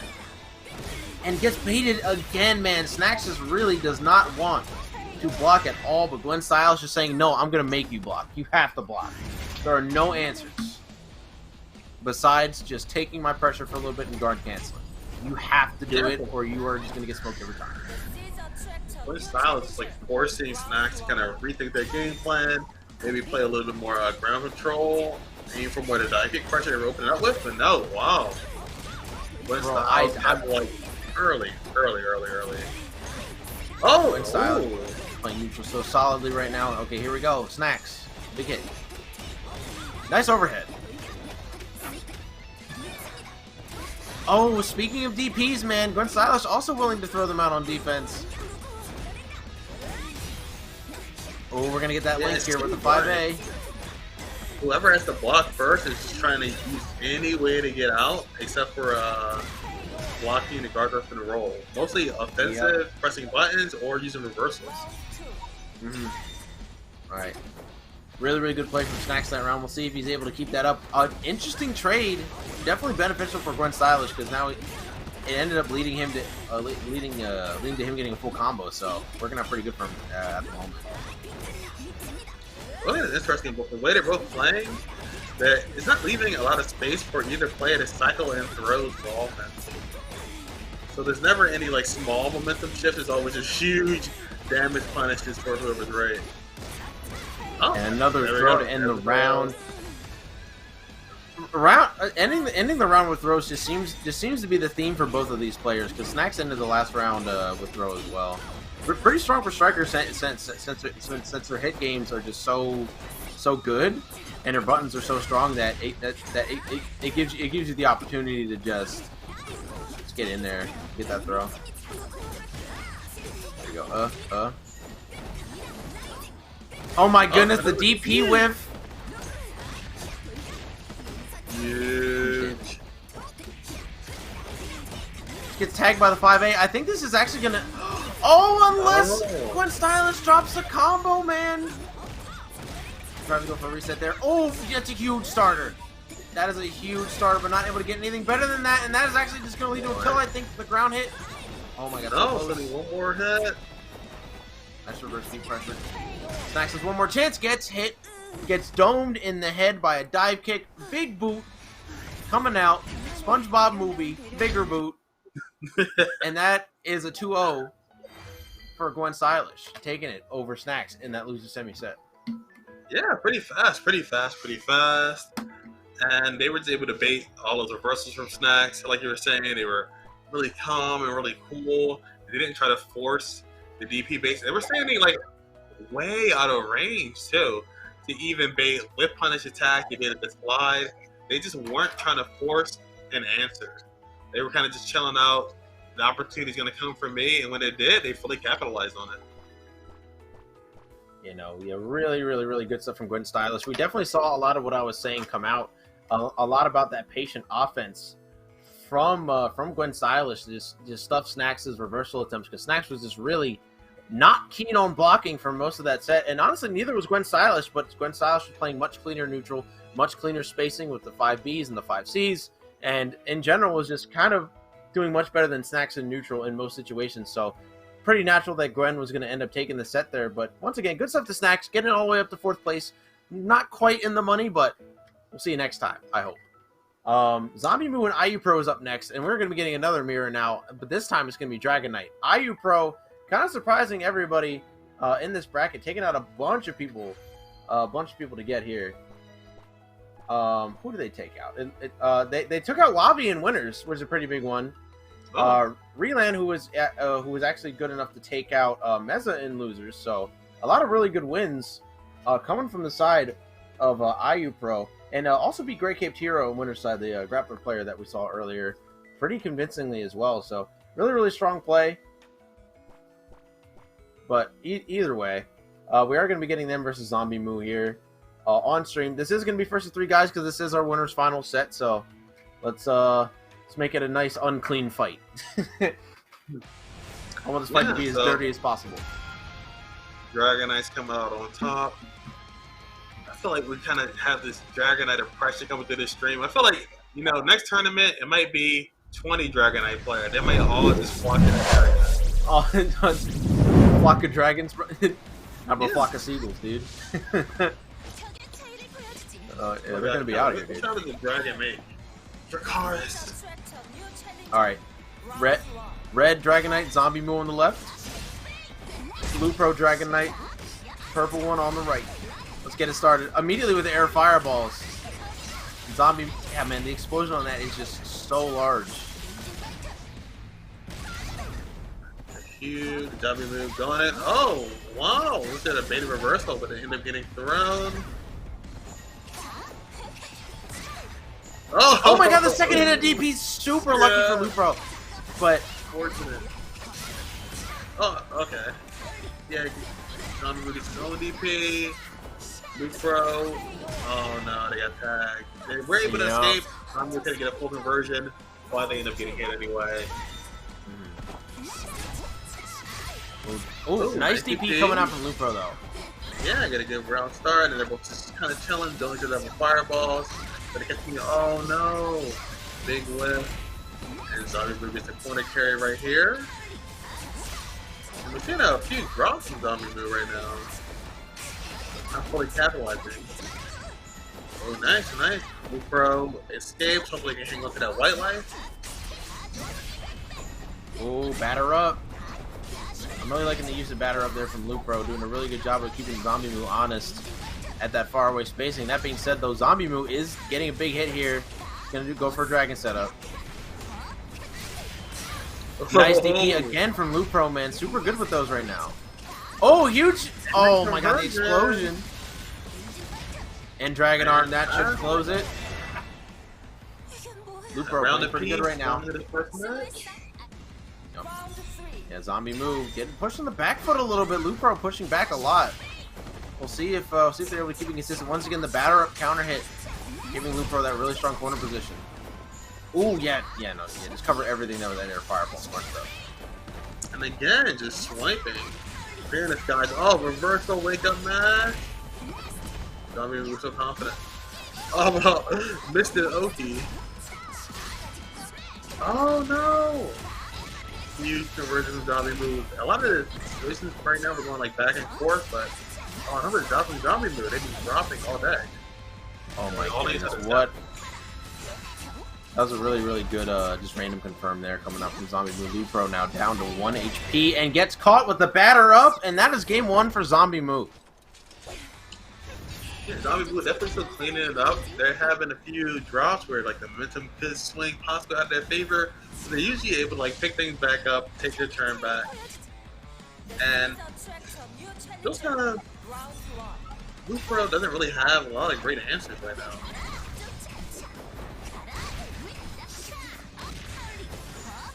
Okay, here we go. Good pressure so far coming from Lupro. Gets poked out though. And once again, another really good air fireball into that air dash coming out from Zombie. Oh yeah, they're both just kind of clashing fireballs. No one getting like a really huge advantage.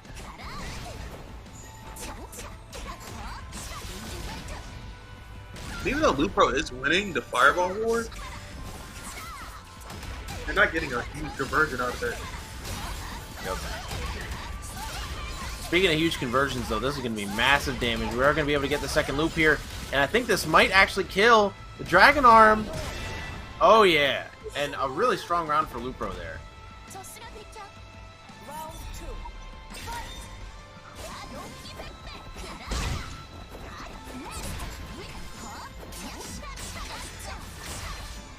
Woo! Alright.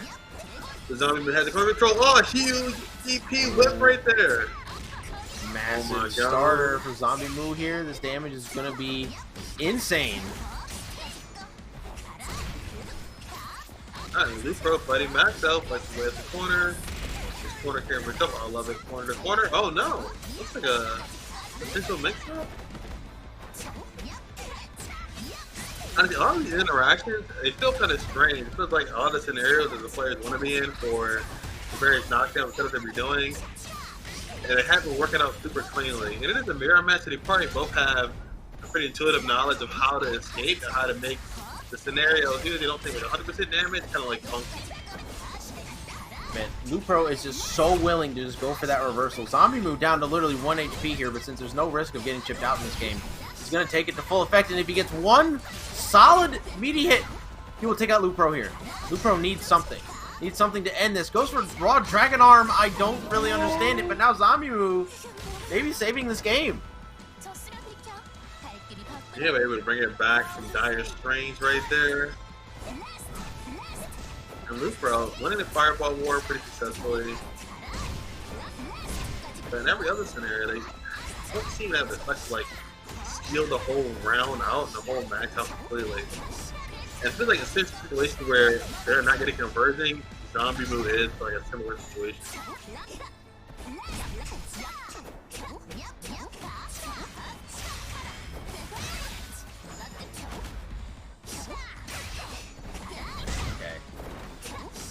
Looking like right now, Zombie Move. He's got all the pressure in the world going on, and Lupro is really struggling to find a way out of this corner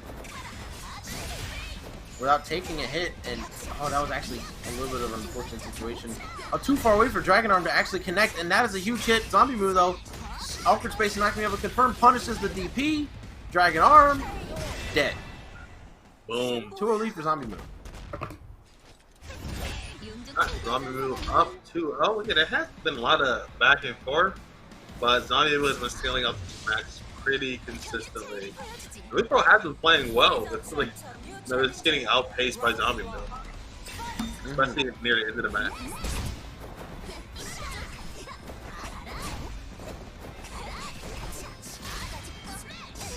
Oh, there's a big EP web. Okay, here we go. Oh, and actually not going to go for Dragon Arm here. Just going to go for that guard bar damage. Go for some more here. Nice air fireball, though, from Lupro. Gonna get some big damage here. Into the safe jump setup. Wow, the explosion outdid it! Zombie Move. Going crazy. Dragon Knight. You were just Dragon Knight's favorite, clearly. Oh my goodness, what a low. And nice. Open up Lupro's legs right here. And here we are. Winner's final point. Yeah. Zombie Move only needs one more round to go into grand finals. Winner's side. Lupro in a not great scenario right now. They have to bring it back all the way, and right now it's not looking like it's gonna happen. Oh my gosh, huge opportunity right here though. Really bad DP from Zombie Move there. Is going to get punished in turn. What was that? That was almost like the sickest thing I've ever seen. But yeah, that was interesting. Unfortunately, not meant to be. Wow! In the corner. Going to get a meterless confirm off of this. Going to spend it on the Dragon, though. Dragon Summon. Look at this damage. Unfortunately, does not have enough. And is now going to be a little bit exhausted here. So not really going to... Barely had enough for right.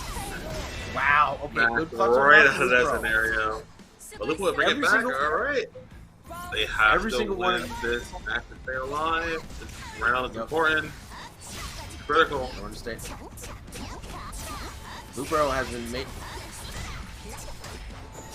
Lupro's been really, really consistent with taking these games to round 3, but just hasn't been able to come in the clutch in that last round. So we'll see if he's able to do it here. What a perfectly spaced jump from Zombie Move to get around that fireball.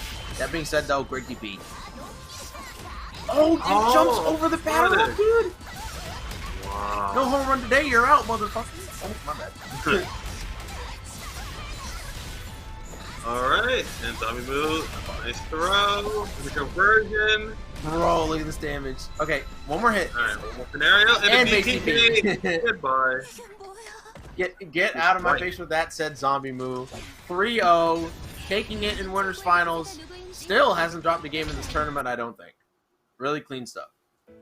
Yeah, Zombie Move has been so impressive, and all the opponents I've seen in the fight, they've all been playing well. They've all been like really engaging and making meaningful decisions. But Zombie Move has always been able to seal it out, keep the momentum on their side. Most of the matches are super, super dominant. A lot of the matches they win are super, super dominant. Some of the rounds they lose are pretty close.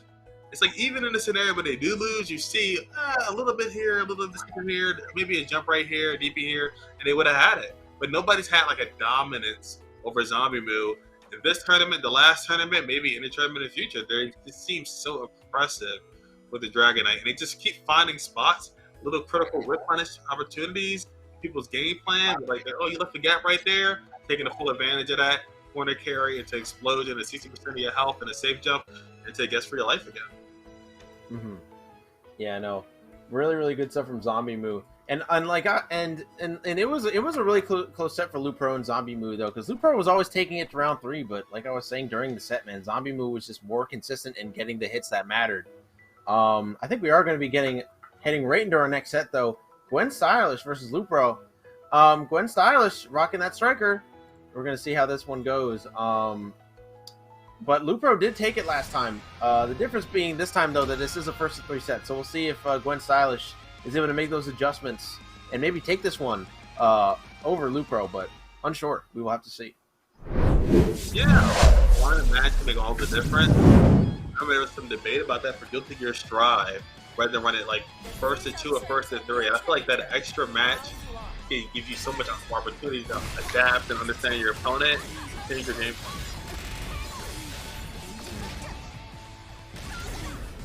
Okay, here we go.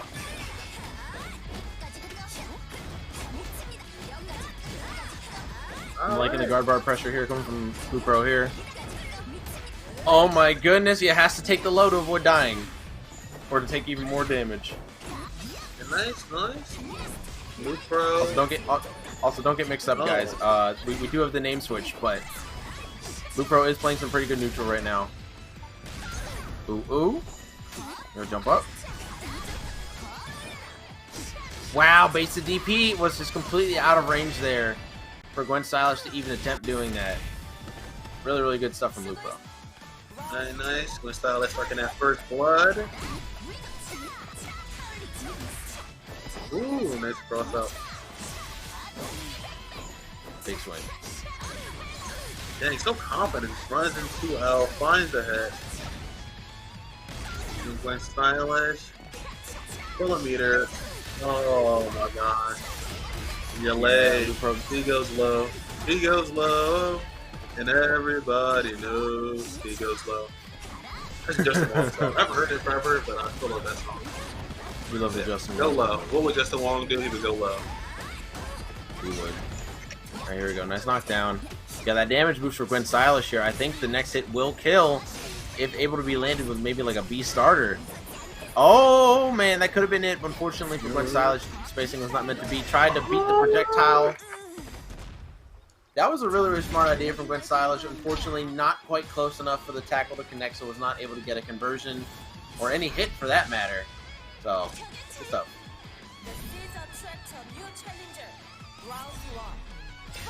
Alright, here we go. Oh, nice anti-air right there. Oh, that was fantastic. Wow. Yeah. The reverse counter hit anti-air.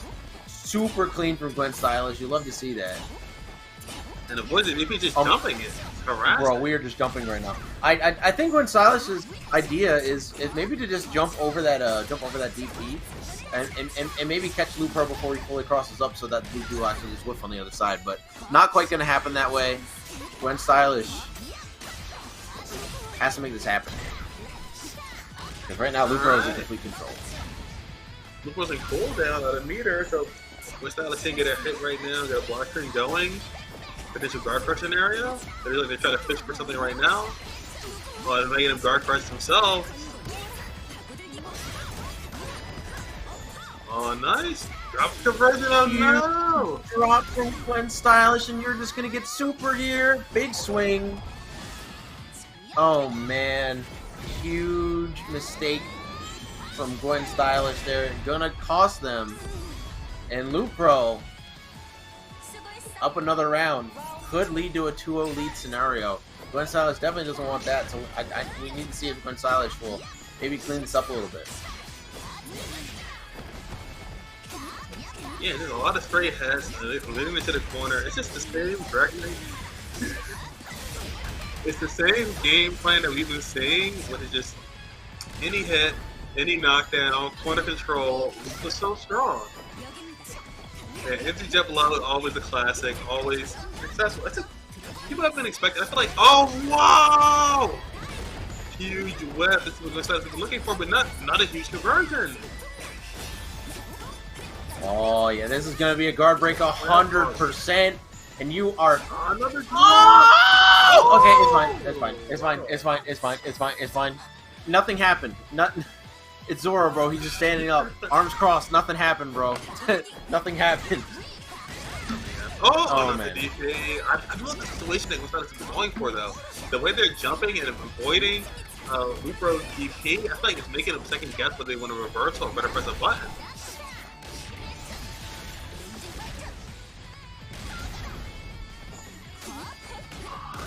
Oh, nice throw! Okay. Gonzalez has huge meter. Another huge conversion.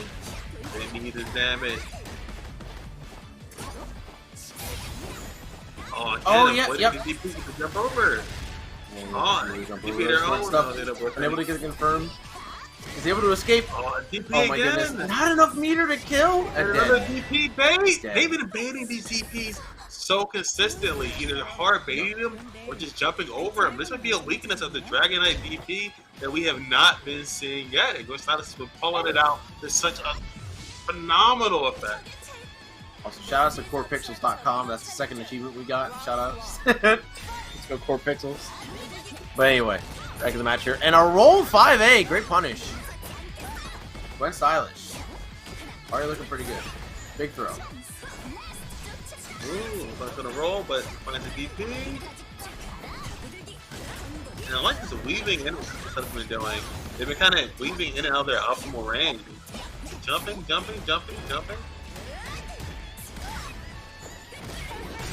Oh, perfect. Duff. It's like a whole Duff beer new from The Gwen Simpsons Stylish right now. Oh my goodness. Yo, Duff beer, Duff man. Yo, Duff Man's my guy, you know what I'm saying? Yeah, my dude. He really is. He's like a cool guy, right? I'm gonna chill with Duff man. Alright, Percy the Clown is not cool though. Anyway. Nice to be. Where's the Boucher? Oh, okay, working on the guard bar. Ooh, nice guard thrust. Get him off, man. Get off, man. Yeah, I don't want to deal with any of that. Yeah, it like that tackle would be so good, but it doesn't really hit high enough in order to hit Dragon Knight at the typical heights that she sits at. So, oh my god, but Gwen Stylish is going hard on this DP base right now, and it seems to be working because Looper doesn't really know how to deal with it. Yeah, they put him in an unfamiliar scenario, and they've been able to like force out their regular game plan. They just added one element to their game plan, and it makes such a huge difference. Oh, nice DP. Wow, great anti-air from Gwen Stylish, man. 2-1 lead now. Lupro starting to lose control of the set a little bit. Gwen Stylish's adjustments have been really strong. I think it's mainly just the DP baiting. It's that one change, that one augment to their game plan, and it's just completely throwing Lupro off. Oh, nice. I was a little too confident with the run-up buttons. Lupro was calling it out. But, oh no! You can't stop Gwen Stylish. They're running up with the DP. That's the one thing I do like about this game. It's super high intense, super high octane. I feel like people's kind of been speed running all of these sets. I feel like DNF is going to be the one game that always runs on time. Amazing throw tech from Lupro right there. Lupro really, really scared to DP now. So now Gwen Stylish is. Ooh, bro! You can't stop Gwen Stylish. You can't stop him. You cannot stop him, man. Lupro is just kind of at a loss here. Really struggling to find options that work on defense. Alright, we got. Oh, we were gonna have one loop, but we just get a nice little reset instead. Gonna lead to another safe jump.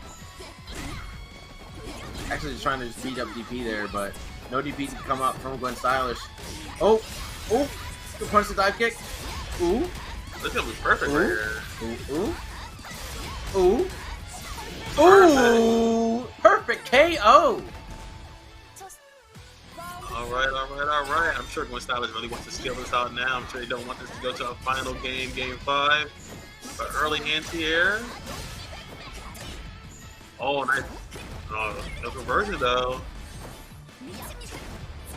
Yeah, Gwen is like really, really good at finding those spots in neutral to just throw out that just dash in and 5B like that. Ooh, almost had an opportunity with that roll there. Lupro! Big missed opportunity there, but we are going to be getting another safe jump. Oh no, roll! Tried to just straight up try to just do the DP there. Oh, the DP does get baited. Ooh. Oh my god. Ooh. Huge conversion. Ooh. But wait, there's more. Ooh. Ooh, Dragon Arm. Set up. Oh, nice. Unfortunately, unable to do anything on that one. Getting that deep. Ah! No, bro! This could be it. Can Gwen Stylish finish the combo? Can they complete this? Can they end this sequence? Can they seal this out? And they do! Gwen Stylish is moving on to Grand Final loser side against Zombie Moo. That was fantastic. Wow, just that one element, just that one change, just all those DP baiting, it changed everything. And it gave them their momentum back, and it gave them their turn back, and it just totally augmented. Oh my gosh, everything inside that set. That was fantastic. That's fantastic from Gwen Styles. And this is a lot of momentum going into Grand Finals. That was phenomenal. That was really good from Gwen Stylish, but oh my god. He really just needed to take the throw, bro. Just take the throw. Take the throw. It's either get thrown or literally die, and he chose to die. Good set from both players, though. Looper started off really strong. Unfortunately, Gwen Stylish has had really, really, really strong adjustments throughout this entire bracket, and now Gwen Stylish is going to move on to Grands and save us from another mirror. Yeah. So, one Dragonite player fell, one Striker player fell, but one of each still rose up. We're getting this Dragonite again. Same thing we saw last time. Another Dragonite in Grand Final. This time we're going to see the Striker, though. Let's see if we can make any changes, make any adjustments. If they learn anything about this game plan, we're going to see if Zombie Moo has an adaptation, maybe some kind of counter to the way that we've been seeing Gwen Styles jump and apply pressure to try to bail out these DPs. Maybe an air-to-air, maybe an anti-air, maybe a run out the corner. We haven't seen too much of that level yet. We've seen like a lot of anti-air, but we haven't seen anybody try to run out the corner and maybe take that corner facing back when people try to jump. That's something I really, really would be excited to see some of this set. Yeah. I'm really excited to see this set too, because I think both of them are definitely playing at the best level that they can right now. And this is actually the same matchup in Grantons that we saw last week. I don't remember the name of the Striker player from last week, but there was a Striker player in Grand's on winner side that Zombie Moo was able to beat. And now we have another Striker player on Grand's loser side that I'm interested to see how they will do against Zombie Moo, because they have not played in this bracket yet. This should be pretty interesting. Yeah. Got the Striker players keep rising up. Yes. It's funny, you would think you would see more Swiftmaster. I feel like the anxiety for this game earlier was like, oh my gosh, we're going to be seeing all Crusader Infinite and things like that. But no. I feel like Crusader hasn't been as dominant. The Hitman and Swiftmaster still happen. I feel like Dragonite is a character that falls like just under the radar to where people aren't complaining and laughing against her or checking her out as consistently. I feel the same thing for Striker, because he's more on the technical side. You have to learn a lot more, like longer routes, a lot of longer block string scenarios. I feel like those characters that are like right under, I guess like maybe like top 3. I feel like those are the characters that feel really dominant in the Shadow Royale series. Yeah, Shadow Royalty, man. These characters have just been all over it, and now we might be seeing a Dragonite take it for the second week in a row. Or we're going to see Gwen Stylish make it a crazy upset. I don't know what you're going to see, but either way, it should be a great set. I'm definitely excited for it. Well, what am I thinking about too? This dive kick pressure. This Striker dive kick pressure has been kind of wild. I feel like both players reversal a lot. I wonder what the mid-screen game is going to look like. I'm interested in that too. Yeah. Yeah, I'm pretty interested in that. I'm guessing a lot of slides, a lot of reversal baits, but at this point, I feel like it feels so risky. I feel like both of these players have been pretty on point with their anti-airs, either anti-airing with a normal or anti-airing with a reversal. I think we're definitely going to see the reversal end from Stylish more. But Zombie Moo has been pretty good with reactive DPs basically all day. So I'm interested to see how that's going to pan out on his end. But oh my god, Gwen Stylish is going to start with a run at 5A and immediately drops a combo. Oh god. Unfortunate. Oh god.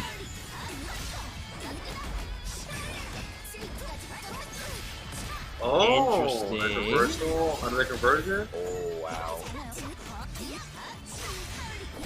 Oh, the guard bar damage coming through, but we are duffing the dragon. Oh, Duffing the dragon. Dragon Tails is no longer for kids. Okay, never mind. He got punished for DP. Alright. Zombie move with the 1-round lead right now.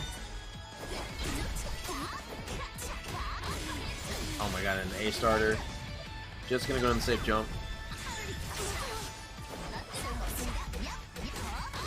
And we jump low, man. Getting worked out. Reversal baited. And nope. Full punish. Oh, nice. Just jumping around. Trying the same strategy they were trying out before. Seeing if it's going to work against zombie move. And a big hit. Big opportunity.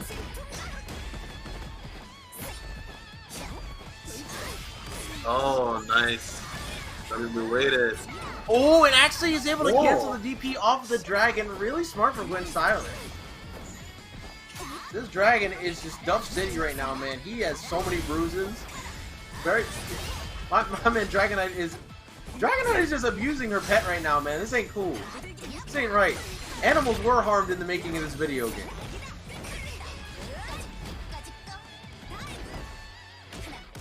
Oh, wow. That was a fantastic throw right there. Fantastic. Alright. One round apiece. Both players, oh my gosh. Without them getting a lot of those hits, but no big conversion until now. Nice. Oh. So we move. Nice speed on the DP. Without keeping the pressure up though. Oh, wow, and a mashup coming up from Zombie Moo there. Oh, and the big swing. Setup time. Oh, nice. Run under roll. Zombie Moo with a really good conversion right here. Off a safe jump. Gwen Stylish has 190 meters of the work with. Nice reversal. Oh, nice texturation in the big drop right there. Yeah, that was a huge drop right on. And this is going to lead to a kill, I think. Is it all? Give me that super. Game 1 for Gwen Stylish. Okay. Looking fantastic. All right. So shout out to user 9989DC betting 100 coins. That's my guy right there. Gwen Stylish with the game number 1. Looking fantastic. They need 5 more of those to seal this out. Can they get 5 before Zombie Moo can get 3 in one set? We're gonna see. Oh, nice. Frame trap. It opened up.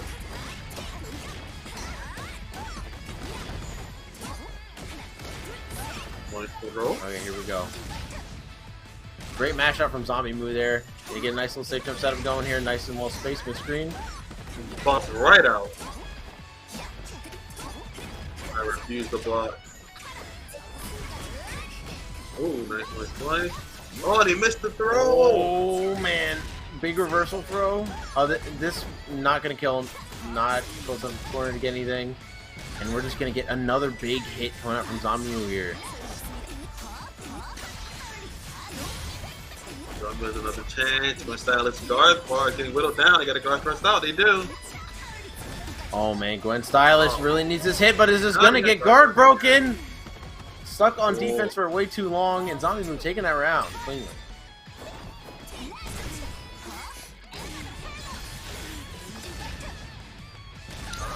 Alright.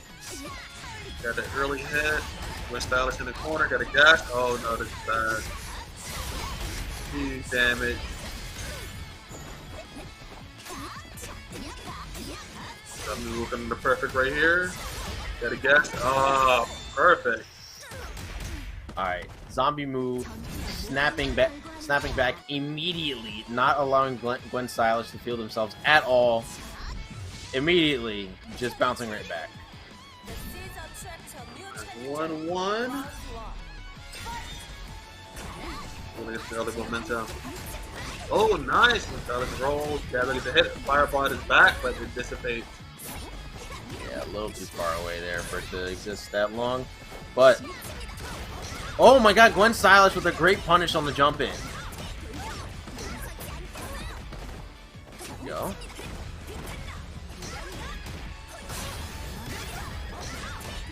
Look at this combo, man. Oh my goodness, the health is just disappearing, man. Gwen Stylish, super on point right now. Yeah, I do like the way Gwen Stylish keeping that turn. It's all these rolls, and it's just 5A. It's coming in so critical for like keeping this early momentum. Ooh, the trend.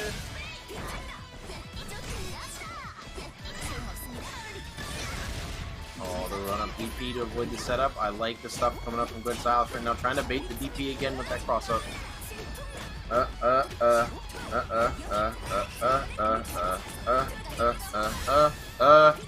Just in time. Gwen Stylish was pretty perfect with that. Zombie Moo only just got the meter after getting guard broken. That is insanely good recognition from Gwen Stylish. Going for that guard break, getting it all done, and is now up 2-1 in this first set. Might be able to take us to a second set here. Maybe the first set loss for Zombie Moo in this tournament, essentially. Yeah, Gwen Stylish looking really smooth right now. Get another hit, and they're just going their way.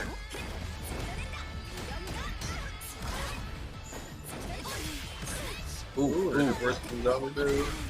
He gets jabbed up, Dub City. Oh my god, man. Gwen Stylish just does not care right now at all. Okay.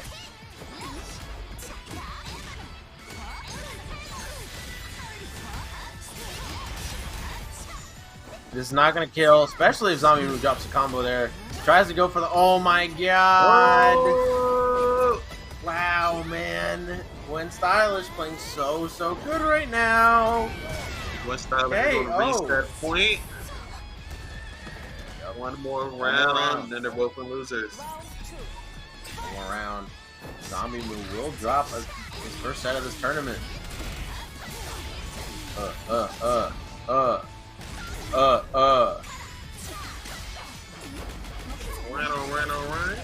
Ooh, nice reversal out. The confidence right now. Oh, nice. Oh my god. And the roll through, this is going to be huge damage. So much meter on the table for Gwen Stylish. Oh my goodness! As long as Gwen Stylish does not drop this combo, it should lead to death, and that is a bracket reset!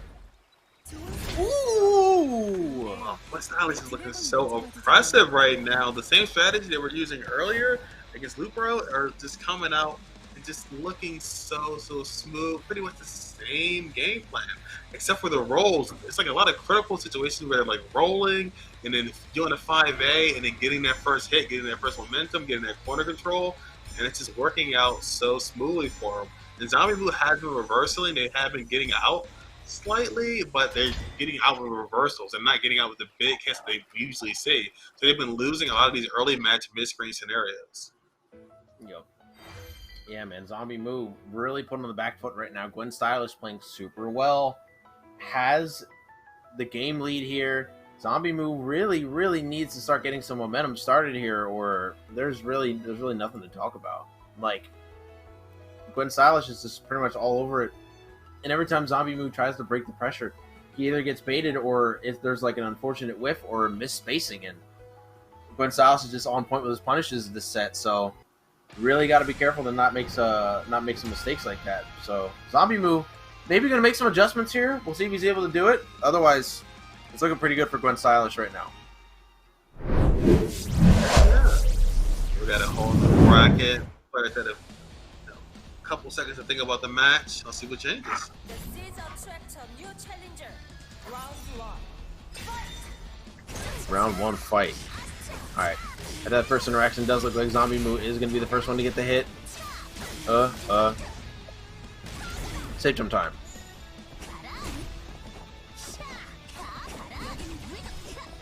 Alright, again, going in for the roll. Nice DP. We're trying to get that owner crawling carry. What a BP and a pressure. Nice, Yeah, nice forced a guard cancel there. That is a free guard cancel point if the striker decides to do that. So really good recognition from Zombie Moo and just using the meter just to get out of that situation. Could not really take that position at all. Gets the Dragon Arm. That's going to close out the first round. Zombie Moo already looking much better. Oh, until now. With Stylish, huge wall bounce. No! Jumping with Stylish. Zombie Moo. Huge combo. Gets the corner berry, corner to corner. Oh, you open up and nobody converts it. Wow. Wow. All right, man. Zombie Moo already looking much, much cleaner. Making some pretty clean adjustments against Gwen Stylish here. Gwen Stylish now down a game here. Has to try to find whatever fire was there during that winner set. We'll see what they're able to do. That's a Zombie Moo we're usually used to seeing, and they're kind of like speed running through people. It looks like they're avoiding a lot of the interactions that Gwen Stylish was creating from the early match roll. Oh, catches the roll forward. Good stuff to Zombie Moo here. Full combo. I think we get one loop here. Yeah, let's go for Astra. DP's the dragon. Gets out for free. Zombie Moo is having some real trouble actually pressuring Gwen Stylish here when Gwen is just going to commit to punching that dragon. This is super. Good DP from. Yeah, what happened? Oh my goodness. Oh wow. Wow. Alright, both players in Awakening. Oh, Zombie Moo takes it out. Yup. Good clutch up from Zombie Moo there. That is some insane gameplay. Alright, yeah, jab the dragon, but Gwen Stylish is not getting any momentum started. Or they're at the mercy of whatever pressure Zombie Moo's been dealing out. Ooh, ooh, ooh. This is bad. This is really bad. Ooh. Okay, DP's Astra, and almost gets out, but is now just going to get safe jumped again. Ooh, great tech on the throw. Oh my god, man. Zombie Moo is cleaning up. No rounds dropped so far. Wow, man. Solid 2-0 lead right now. Gwen Stylish really on the back foot. Now has to reverse 3-0 to win this tournament. After taking a setup of Zombie Moo in a pretty impressive fashion, this is like a complete turn for the worse. Zombie Moo is just on another level right now. Yeah, this is a similar scenario they were in the last set where they had to come all the way back and they managed to do it, but let's see if they have anything else to pull out. If they have something else to adapt with. Ooh, nice reversion cancel right there. Oh. Playing the pressure one. Oh my god. Alright. Oh my god. Gwen Stylish. They have 200% meter. They have one scenario to live and survive to get a hit, to do something. And they don't. Oh my gosh. They are on when there's point. This is tournament point right here. They only need one more round to fill this out. What can Gwen Stylish do? What can Gwen Stylish change? What can they adapt in their game plan to try to survive right now? Oh, that was a pretty good roll in from Gwen Stylish there. I feel like Gwen Stylish is definitely relying a lot on DP to make this work, and I feel like Zombie Moo is doing much better at avoiding it neutral. But oh my god, this is going to be so much damage. Oh, awkward hit! Oh no! Okay, gets out, but gets reset again. Another awkward hit. We out. Honestly, if I was Zombie Moo in that situation and I see that Astra got DP'd and he was flying in the air, I would just react DP and not even allow there to be an interaction afterwards that I could even like allow to be bad for me. But it's all up to Zombie Moo here, and he is clearly better than me. Oh my god, you're dead. That's it. No rounds dropped. Set 2. 3-0 from Zombie Moo. Flawlessly against Gwen Stylish in the second set. Big swing. You're done. And Zombie That's Moo it. takes it again. Woo! 3-0 was at the reset after going down to Glenn Stylish. Glenn Stylish looking so phenomenal with the striker, but they couldn't hold it together, and Zombie Moo kind of just speed ran that reset. Just completely looked like a totally different player. I don't know, maybe they gave the controller to somebody else, gave it to their big brother, and it's like, you know what, I got this for you. I got this for you. But yeah, Zombie Moo looking phenomenal, looking fantastic, and they just had the same control that we're used to seeing from them. And these were like a lot of early match scenarios where you would see Gwen Styles kind of running and rolling and kind of create a frantic scenario. They kind of flew out and avoided that completely. So that was just fantastic on their part. Yeah. Really good stuff to Zombie Moo. It's Aragon, bro. Like we said, it's out here, bro. Dragon's Den, Dragon's Nest, wherever we're calling it. Oh, it's too many dragons here. Too many dragons. And Zombie Moo is the king of them all here at Shadow Royalty number 3. Going to be rollback on block from Shadow Royalty. Number 3 for DNF. He's going to come out and win it yet again. Good stuff to him. Going to be taking the match Reno home, which is still open, you guys. You guys can still go get those last couple of codes done. Please make sure you do this till 28 remaining. Add as much as you can before we play these players out. And if you guys want to throw 25 in just to be nice, we'd really appreciate that too. So once again, guys, thank you for watching. This has been Shadow Royalty yet again. We will be back next week with some more DNF action. And yeah, thank you guys all for watching. We're probably going to do a raid real quick, and we will check you all later. Thank you for watching. Later.